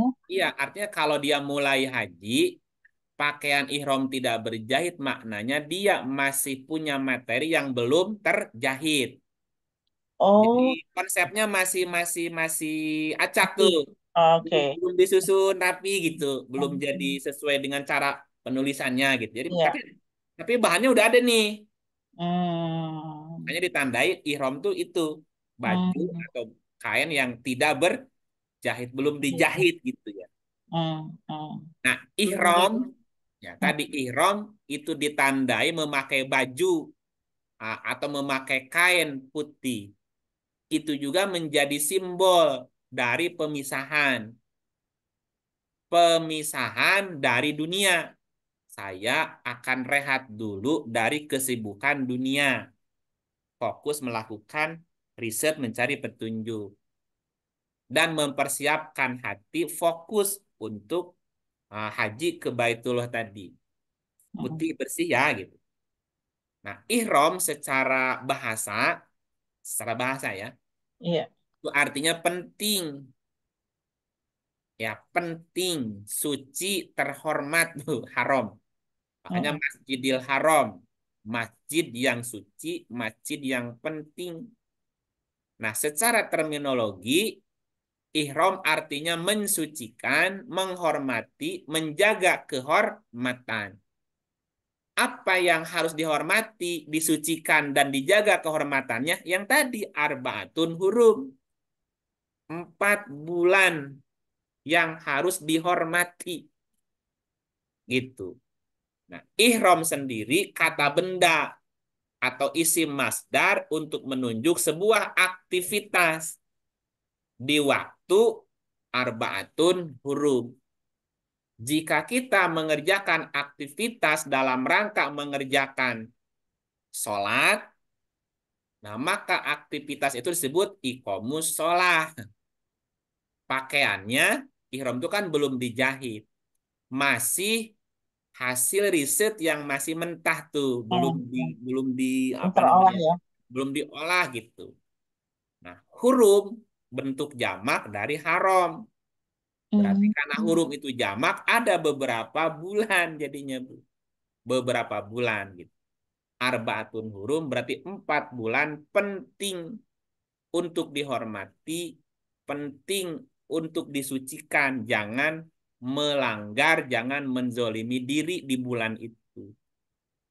Ya. Nah, yang kedua ada namanya aktivitas tawaf kan? Eh, Iya. ihram apa tadi? Wukuf, wukuf itu. Wukuf. Mm. Habis ihram kan ada namanya wukuf. Wukuf di Iya. Arafah. Apa artinya wukuf? Wukuf dari kata wakof. Wakof itu kalau ibu baca Quran ada wakof. Ini tanda wakof ya. Berarti tanda berhenti. Kof. Berhenti dulu ya gitu. Mm. Kan ada surat Kof tuh surat 50 ya. Mm. Kita lihat ayatnya. Kof 50. Nih. Kof. Demi Al-Quran yang mulia. Wukuf itu artinya berhenti. Berhenti merenung, apa namanya, kontemplasi. Diam. Diam ngapain? Ya nggak ngapa-ngapain, cuman kontemplasi aja. Wukuf di Arafah itu dilakukan pada tanggal 9 Jadi, Zulhijjah. Wukuf di Arafah itu mengingatkan kita bahwa pada akhirnya kita semua akan kembali kepada Allah. Bagaimana kita harus berlaku di dunia sebagai pelayannya Allah. Wukuf di Arafah, wukuf berhenti. Arafah artinya ma'rifat, artinya pengetahuan, artinya pengenalan. Makanya semuanya mesti berangkat dari Arafah. Jadi sebelum sebelum aktivitas yang lain, itu kan yang pertama setelah ihram wukuf dulu. iya. Wukuf di Mm. Arafah. Berhenti dan dimulai dari Arafat. Arafat itu pengetahuan. Nah, di surat Oh. 50 ayat 1, Qaf, berhenti. Demi Quran yang sangat mulia. Berarti sebelum beraktivitas berikutnya, dia mesti ngerti, mesti paham petunjuknya dulu. Hmm. Nah, jika semuanya dilakukan atas dasar pengetahuan, sudah makrifat namanya, tidak akan salah. Makanya penting wukuf di Arafah. Sebelum aktivitas yang lain dilakukan. Lanjut. Nah, setelah wukuf di Arafah, apa yang ketiga, Bu? Tawaf. Tawaf. Mm. Tawaf apa sa'i? Mm-mm. Jawab dulu ya. Iya. Tawaf. Tawaf itu mengelilingi Ka'bah dilakukan 7 kali. Kali. Tawaf juga menjadi simbol dari persatuan dari seluruh umat Islam di dunia dengan Mm. warna kulit yang berbeda. Tawaf itu artinya secara bahasa, tawaf itu mengelilingi, memutar-mutar, atau memutari. Yang diputari adalah Ka'bah. Ka'bah lambang simbol dari wahyu Al-Quran. Jadi apa maksudnya? Bacalah Al-Quran Oh, sampai diulang 7 lagi kali suruh putaran. di Iya. apa didalami lagi, dipikirin lagi gitu ya, Kang? Nah, makanya tawaf pertama kan ngasih simbol ke Hajar Aswad kan? Namanya Mm-mm. nah, ihtilam namanya. Dari jauh kan? Mm. Di antara dia dengan Hajar Aswadnya masih jauh. Tawaf dilakukan 7 putaran kan? Mm-mm. Tawaf itu berarti mengelilingi Ka'bah 7 putaran. Awalnya jauh dari Hajar Aswad. Maksudnya bacalah, pelajari Quran sampai 7 kali putaran. Yang ketujuhnya dianjurkan mencium Hajar Aswad. Hajar artinya batu, aswad hitam. Batu hitam berarti informasi yang masih gelap, Bu. Nah, informasi yang tadinya gelap sekarang sudah mulai tercium. Udah mulai terkuak tuh jika 7 kali dibaca lagi sampai mulai mencium tuh rahasianya. Oh, Mm. ini maksudnya. Ah, itu udah, oh tuh udah mencium Hajar Aswad namanya. Mm. Jadi tawaf itu diharapkan sampai bisa mencium. Mm. Bukan mencium batunya di situ sebetulnya maknanya Iya, mencium iya. rahasia yang tersembunyi yang masih gelap. Mm. Iya, iya, iya. Nah, setelah tawaf udah mulai mencium kan? Mm. Rahasianya mulai kebuka, mulai tersingkap tuh petunjuknya. Kemudian sa'i. Sa'i itu artinya berlari kecil, terburu-buru, Bu. Sa'i itu berusaha artinya. Bergesa-gesa bersegera, berusaha gitu ya. Nah, Mm. makanya simbolnya apa namanya sa'i dari sofa ke marwah. Itu pun dilakukan 7 kali kan 7 balik. Iya. Mm. Nah, kenapa 7? Sa'i juga mengajarkan kesabaran dalam mencapai tujuan. Konsisten gitu ya, Kang? Konsisten terus. Nah, kenapa sa'i dari sofa ke marwah? Sa'i artinya bergegas, berusaha, keras. Bahwa petunjuk itu akan didapatkan dengan usaha keras. Ya, sofa. Sofa dari kata sofaya. Sofaya itu artinya saringan. Mm-mm. Saringan, penyaring sinar, apa ya bahasa lainnya? Bersih, bening, cerah, terang, bebas itu namanya sofa, Bu. Bersih. Makanya ada sufi kan? Mm-mm. Tasawuf. Tasawuf itu kan ilmunya. Ilmu membersihkan hati. Orangnya namanya sufi. Tempatnya namanya sofa. Sofa berarti maknanya tempat orang mensucikan diri, membeningkan diri, menerangkan diri gitu, Bu. Bening, bersih, terang, cerah. Kenapa sofa sa'i mesti dari sofa? Iya, sa'i itu mesti berangkat dari hati yang bersih, hati yang Iya. bening, hati yang terang, hati yang kosong, jangan banyak pikiran. Sampai ke marwah. Marwah dari kata marowa. Mm-mm. Marowa itu apa artinya kalau dalam bahasa secara bahasa? Sengaja, tenang, Sengaja. hati-hati, semangat yang menyala-nyala untuk mendapatkan esensi dari agama. Mm. Marwah itu balik lagi ke sofa. Ketika ke marwah nggak dapat, balik lagi ke sofa, coba bersihkan lagi, Mm. peningkan lagi pikirannya. Nah sekarang datang lagi ke marwah, nggak dapat juga, balik lagi ke sofa, bersihkan dulu hatinya sampai bolak-balik 7 kali itu. Karena marwah juga berarti semangat yang menyala-nyala mendapatkan esensi petunjuk dari agama itu, Bu. Mm. Nah, setelah 7 kali, ya kan gitu kan? Mm. Baru di situ nanti akan muncul jam-jam. Jadi kayak dapat aha learningnya langsung. Gitu. Ini jam-jam, jam-jam, jam.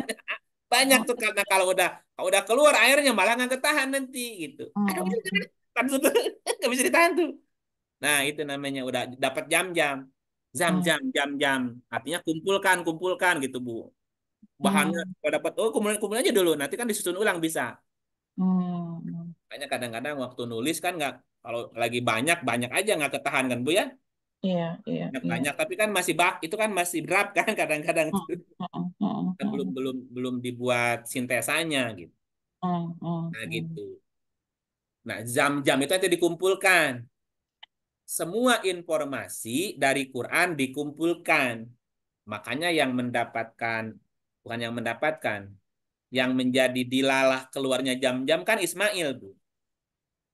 Berarti untuk bisa mendapatkan petunjuk, hidayah, Hmm, air, itu mesti menyimak, gitu.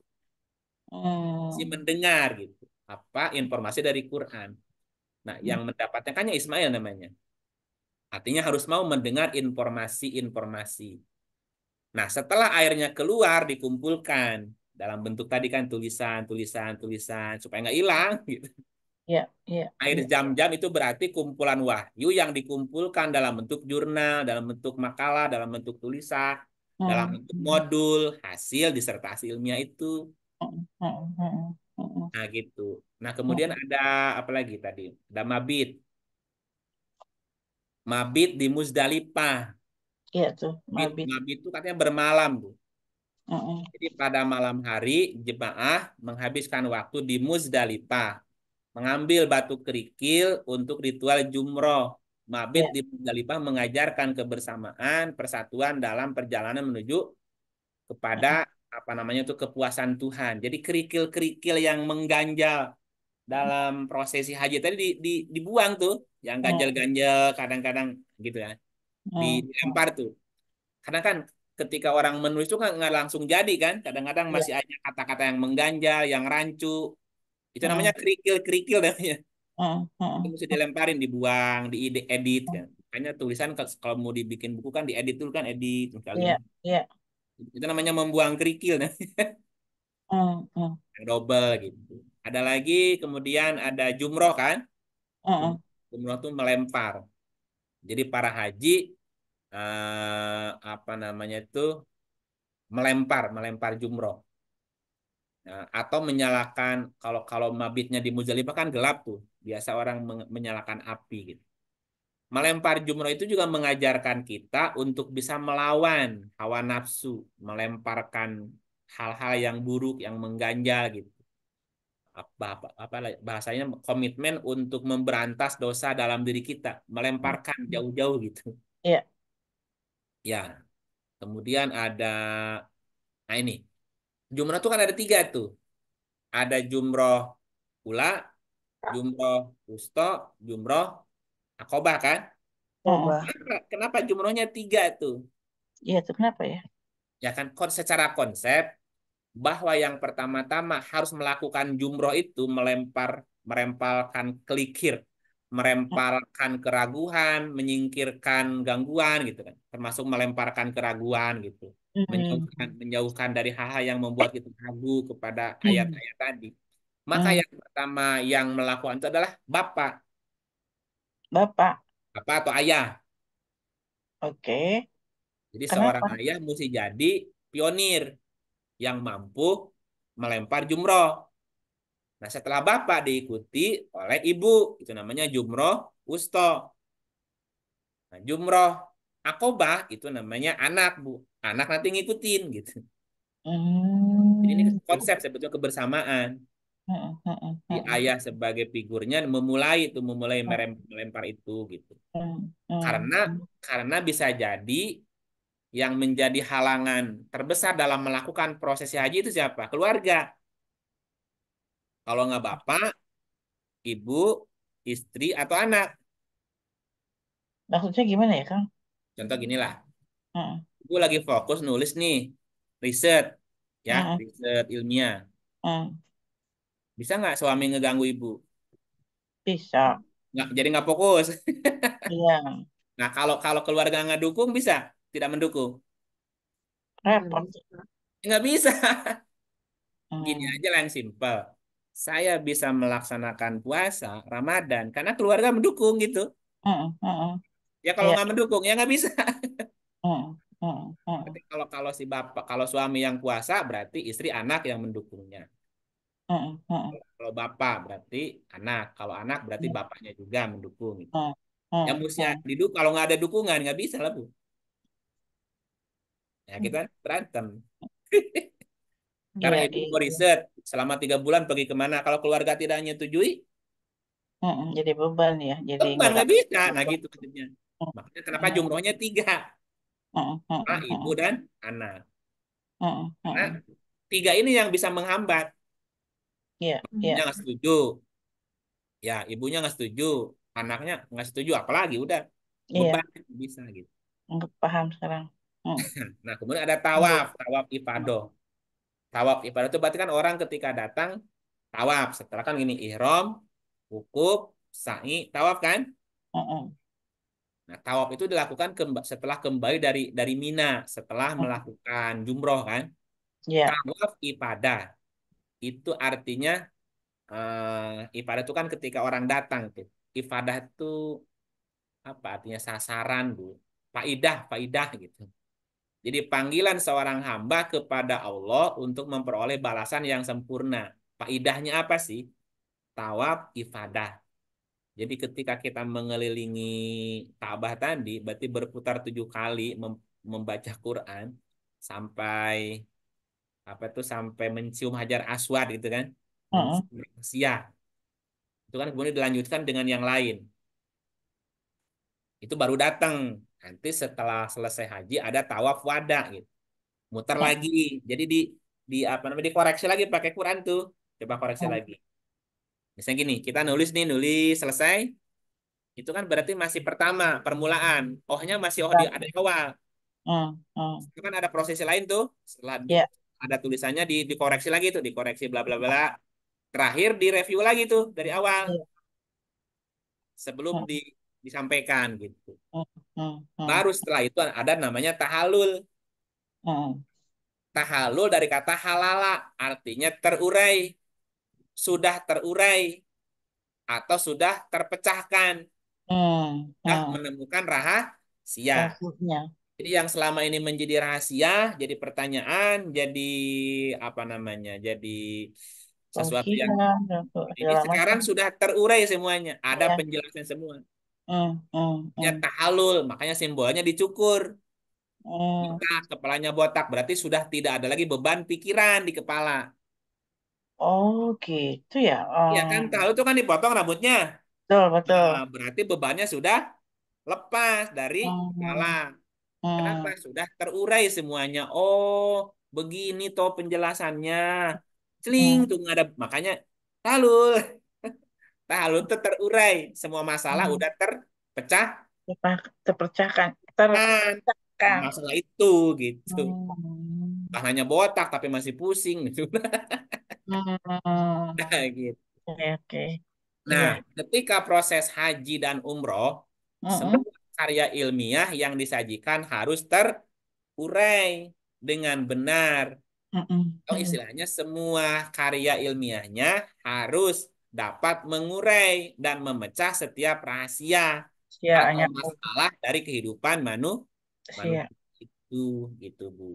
Nah, Mm-mm. semua proses haji ini memiliki hikmah dan makna yang dalam sebenarnya. Dan terkadang melampaui pemahaman manusia, Bu, di luar dugaan kadang-kadang penemuannya itu Iya, iya. kalau Bayang. benar-benar dilakukan. Nah, gitu. Nah, kalau sudah begitu, istilahnya ya yang berangkat haji, yang pergi haji itu tidak hanya fisiknya, tapi ruhnya juga berhaji, Iya, pasti. jiwanya juga berhaji. Mm-mm. Jadi IQ-nya haji, Mm-mm. Mm-mm. spiritualnya haji gitu. Emosinya juga haji. Semua haji itu haji semua tuh. Mm-mm. Jadi Mm-mm. Mm-mm. apa namanya tuh jiwa, raga dan ruhnya itu juga total hajinya itu. Iya, iya. Fisiknya haji, ruhnya haji, jiwanya juga Haji. haji gitu. Mm-mm. Iya, Namanya iya. kan perjalanan menuju ke rumah Allah. Allah. Iya. Rumahnya di dalam diri, gimana caranya?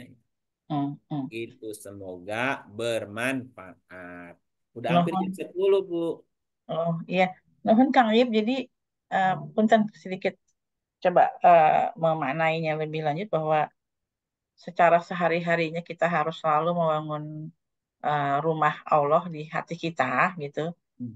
Kemudian berhaji itu adalah untuk eh, mengenal Allah lebih lanjut lagi melalui ilmu-ilmunya, dan ilmu-ilmunya itu dikaji, dikaji, dipelajari, diolah, dan sebagainya sampai keluarlah sebuah ilmu baru Ya, untuk kemanfaatan luas. Jadi, dan itu secara fisik kumpul, ya Kang? Secara betul. fisik kan kumpul kan di sini. Nah, dan situ banyak sekali apa namanya, mana-mananya daripada tadi ya, banyak ya, jumroh dan segala macam itu ada ininya, sehingga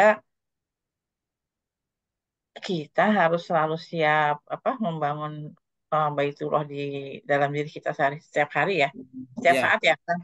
Gitu iya. kan. Setiap hari lah. Iya, dan ya itu tadi.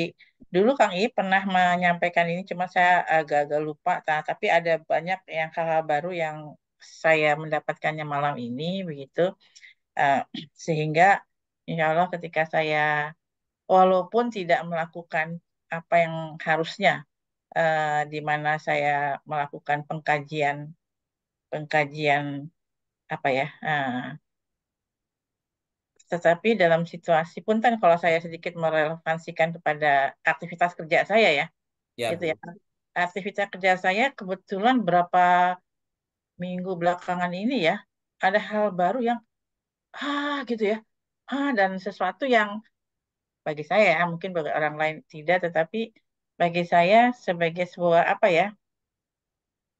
ya namanya ya, kayak ya, kebetulan saya lagi banyak bergerak di sustainability, yang sesuatu sesuatu bidang keilmuan yang luar biasa, yang ini aduh saya harus belajar gitu ya, harus belajar, dapat pembelajaran-pembelajaran gitu, sehingga eh,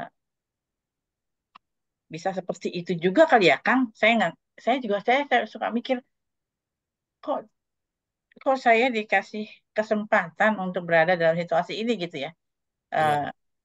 Eh, berinteraksi sama orang-orang yang punya ilmu di sini, lalu saya belajar segala macam gitu kan. Bisa begitu juga nggak sih Kang? Di dalam Iya. bulan-bulan ini ya, di dalam bulan sekarang lagi terus berproses ya, gitu kan. Eh, sehingga ya, artinya bahwa aktivitas kerja itu kan juga sebuah ibadah ya Kang. Ya, di situ kan ada unsur sa'inya, ada unsur tawafnya, ada unsur jumrohnya. Itu kan mesti dibawa dalam kehidupan.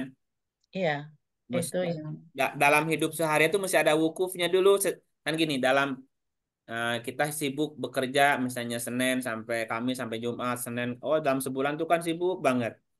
Sesekali luangkan waktu Untuk un- merenung ya. untuk merenung, kontemplasi, apa muhasabah, introspeksi. Nah, itu kan wukuf dalam artian substansi hari-harinya tuh. Hmm, hmm, Luangkan waktu untuk melakukan kontemplasi tadi, wukuf namanya, sampai Arafah, sampai kita ngerti jalan jalan pikirannya seperti apa, jalan hidupnya gitu kan.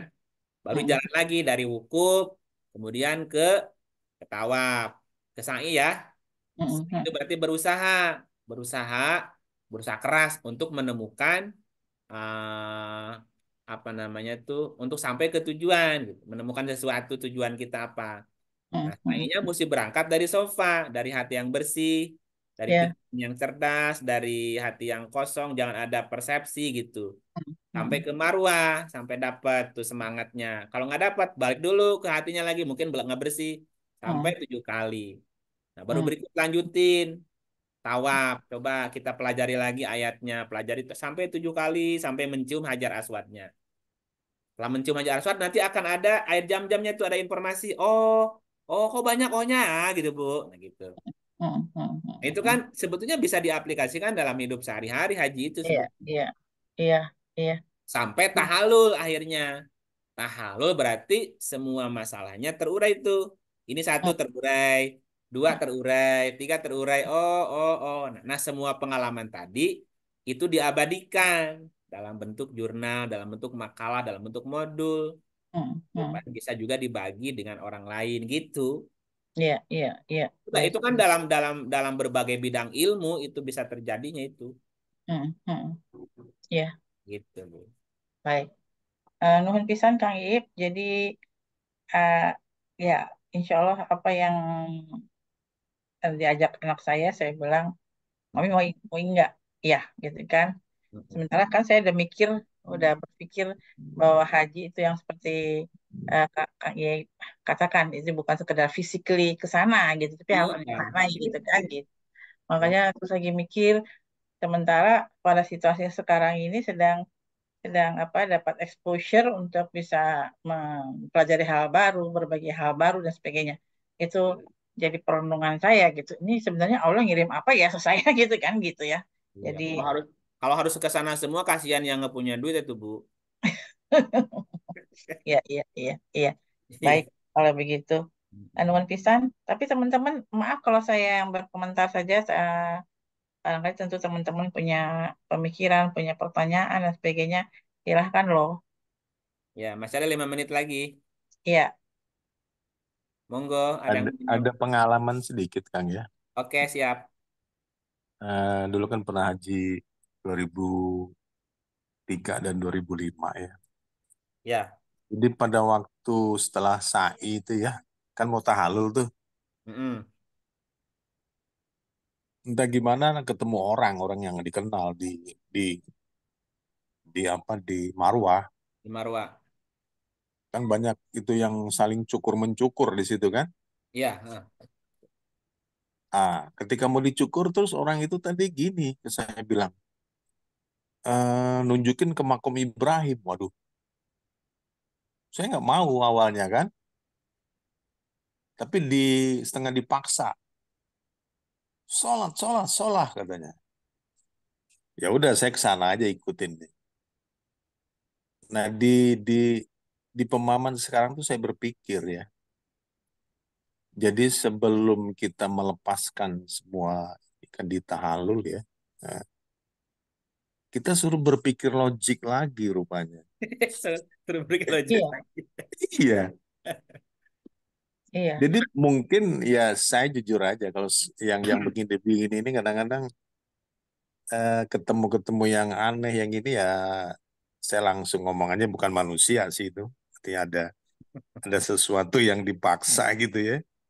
iya, Harus kita ikutin. Udah, iya, itu setiap tahalul itu. iya, Suruh makom Ibrahim itu Berarti ya. Suruh logik lagi. ini iya, mungkin gini Kang, mungkin berarti gini hikmahnya nih buat pribadi saya. Kadang-kadang saya tuh suka berpikir yang irasional gitu ya. Mm-mm. Jadi dalam setiap hari itu mungkin irasionalnya mungkin pernah 80% pernah. Tapi memang bergaul dengan hal-hal yang seperti itu. Makanya diingetin sesuatu itu logis, berpikir logis dulu, nanti baru ke sana, kira-kira gitu gimana. Disuruh ke makom Ibrahim ya simbolnya ya. iya, Ah, Mesti logik dulu. jadi Mesti logik. bayangin dari Marwah itu ke situ kan, waduh, Jauh tuh. jauh mana desak-desakan. Ya ikutin aja akhirnya kan. iya, Nah, setelah kita dapat gambaran yang tersirat makam makom Ibrahim itu ini, kemudian tahlul ini jadi makin makin jelas gitu loh. Bahwa kita memang harus berpikir rasional gitu ya. Mm-mm. iya, Mungkin itu kan, mungkin Kang tambahan. Iya, sip. iya. Tambahan. Sedikit saja berbagi bahwa sebelumnya sudah ke sana, sambil juga mikir ini sebenarnya apa ya, gitu ya. Yang pasti ada esensinya, ada ada maknanya. Nggak mungkin cuman begini aja gitu. Cuman nggak ada yang bisa memberi apa menjawab keganduh apa pemikiran saya ya, pertanyaan-pertanyaan saya gitu kan. Ya saya ikuti aja secara secara apa ya? Secara ritual saja gitu kan nggak memahaminya itu udah lama ya gitu kan gitu. Tapi dengan cara ini kan ketika ya sekarang kan apapun juga yang kita lakukan harus dalam full awareness ya, dalam kesadaran penuh gitu ya, paham apa sih yang kita kerjain gitu ya, Iya. termasuk nanti kita beribadah haji. Jadi Nah, nuhun ini pisan. ada Ibu Siti Aminah yang mau berangkat haji nih bulan depan. Kapan berangkatnya, Bu? Oh ya, Kang, patut nuhun. Tanggal 2 Juni. 2 Juni. Nah, coba cerita apa yang sudah Nah, disiapin. ya, ini Saya terima tanggal kasih Kang. 29. Bu Tini, terima kasih kesempatannya ini. Mungkin sekedar cerita aja ya. Aduh, Eh, berharga banget. Saya selama ini kan belum pernah umroh ya Bu ya ke sana ya, secara fisik belum pernah tahu lah Hmm. medan keadaan di sana gitu ya. Terus kita diawali memang dengan pemahaman ya. Nah, Iya. setelah pemahaman ternyata kita dibukakan pintu hati, oh ternyata seperti ini gitu ya, walaupun belum tahu tempat-tempatnya gitu. Makanya kemarin waktu manasik itu saya full ikut karena pengen tahu medan-medannya gitu Bu, dan Hmm. simbol-simbolnya itu ya. Hmm. Nah, alhamdulillah dengan pemahaman Al-Quran, Haji Ruhani menambah semangat bahwa mungkin nanti ke sana jika dikasih kesempatan sehat walafiat, kita bisa Amin. melihat simbol-simbol, bisa Hmm. cek and recheck gitu Bu istilahnya ya. Iya. Iya. Mudah-mudahan lebih bermakna, lebih memahami dalam makna kehidupan gitu ya. Iya. Karena luar biasa kita belajar ayat-ayat ini, ternyata ini adalah yang kita lakukan sudah lebih dulu gitu ya. Hmm. Jadi ke sana Kang Ip, saya lebih penasaran, mungkin lebih bersemangat ingin mengetahui simbol-simbolnya gitu, Iya. letak-letaknya di mana gitu ya. Terus apa yang dirasakan kita kan secara fisik memang ibadah fisik ya di sana ya. Iya. Yang harus kita persiapkan memang secara fisik gitu ya. Hmm. Tetapi secara ruhani mungkin kita tadi benar Iya. kata Kang Ip, itu jiwa raga ruh itu memang harus kita paham sekali sehingga bisa mengaplikasikan dalam kehidupan hari-hari. Jadi Iya. luar biasa Kang Ip, terima kasih banyak nih. Iya. Mohon Ini, pisan ini Kang. Lebih usul bersemangat usul mohon Ibu doanya. Tini kayaknya pengen haji ruhani. Alhamdulillah ya Coba Allah. ya, supaya tidak sekedar ritual gitu loh Kang, karena Iya. sayang banget kan kalau Ya cuma harusnya harusnya menyampaikan Ibu Siti Aminah yang mau berangkat haji. Karena iya. tadi belum ke sana jadi belum tahu simbol-simbolnya Kang Ip ceritanya. Jadi Iya. alhamdulillah ini disempurnakan oleh Iya. Kang Ip duluan gitu ya. Hmm. Dan ini ya luar biasa istilahnya ke sana, kalau diukur mampu mungkin dulu ada jemaah juga yang memberikan fasilitas sudah meninggal lagi Kang Ip, orang Oh, itu. 13 tahun yang lalu ya kali ya itu. Jadi Iya. saatnya mungkin sekarang harus bisa ngecek ke sana apa namanya secara fisik, karena memang kalau kita lihat itu ada apa ya, tanah warisan Allah yang belum kita injak gitu ya bahasanya ya. Iya. Jadi kita juga bisa belum kita injak, belum pernah tahu gitu. Hmm. Insya Allah kayak mohon doanya Kang Ip ya dan ibu-ibu Iya. semuanya itu Pak. Insya Allah kita doakan sama-sama Bu Aminah ya. Hmm. Amin. Tapi Mohon Kang, amin. Bu Ya. Aminah ini bersyukur dia sebelum pergi haji udah tahu haji rohani. Yang kita Iya. dulu masih Kalau Iya, saya iya. dulu masih haji ini nih. Saya ritual. dulu masih Saya haji senang sekali zabur. ya Allah. Jadi Masih haji ngerti. jasmani. Nah, iya kalau dulu tuh kan kebanyakan orang tuh haji tapi pakai kitab Zabur. Apa itu kitab Zabur? Itu kitab-kitab Iya simbol, betul. kitab-kitab prasasti, Ka'bah begini, makom begini. Hmm. Kita masih pakai kitab Zabur, kita belum pakai Taurat, Iya betul. belum kita. Yang semesta, yang frekuensi, yang itu belum. Kita belum pakai Injil, belum. Di Iya situ ada kasih sayang. Hmm. betul Orang mau betul. ngemis, ditepuk itu belum pakai Injil dia hajinya. Hmm. Pengemis minta nangis-nangis, minta sekian real, Iya betul. dimarahin. Apalagi Quran. Jadi masih Iya. haji jabur deh, selfie-selfie. Ini nih gua di Ka'bah, di apa di lagi naik onta, lagi di Bukit Gua Sur. Hmm. Iya. Nah, beruntung Bu Aminah udah dapat. Jadi nanti double deh Hmm. Amin, hajinya bener amin Pak sama Jai. haji rohani nanti Alhamdulillah. ya Iya. kalian. Iya. Subhanallah. Amin. Amin. Terima kasih support teman-teman semuanya Kang Ip terutama Iya. ini. Ya. Kang Ip, Ya. hubungannya dengan Arbaatun Hurum kan berarti di sana juga tidak makan binatang Iya, darat. saya di sana nggak makan daging ya Bu Iya. Kak, cari Masa Tanya sayur. aja lagi di sana masa gimana lagi tuh? haji jadi berbuat jolim. Oh, aduh parah. Hmm. Aduh. Berarti kan harus mencari di luar Bahaya. binatang darat itu kan ya. Iya, cari Iya, selain Pak. itu, jangan Iya, makan daging. saya di sana nggak akan makan daging, Pak. Cari Iya, sayur, yang cari lain. ikan. Enak kan Iya. sayur lagian ya, Bu Sayur, ya. sayur, buah Setelah, kan iya, itu bagus kan, sayur, iya buah. sayur, buah katanya banyak, berlimpah katanya. Mm-mm. Insya Allah, Hmm. mudah-mudahan sehat walafiat. Iya, gitu. Iya. Itu hatur nuhun pisan Kang Ip, Iya, Bu Tini, sama-sama. Pak Jai, teman-teman semuanya. Iya. Iya. Baik. Ini nuhun pisan Kang. Jadi kita akhiri ya Kang. Jadi Iya, monggo. monggo sedikit Kang ingin mau mengakhirinya, mangga. Iya, udah kita tutup aja. Auzubillahi minasyaitonir rajim. Terima kasih semuanya ya. Kasih Kang Makasih Dani. para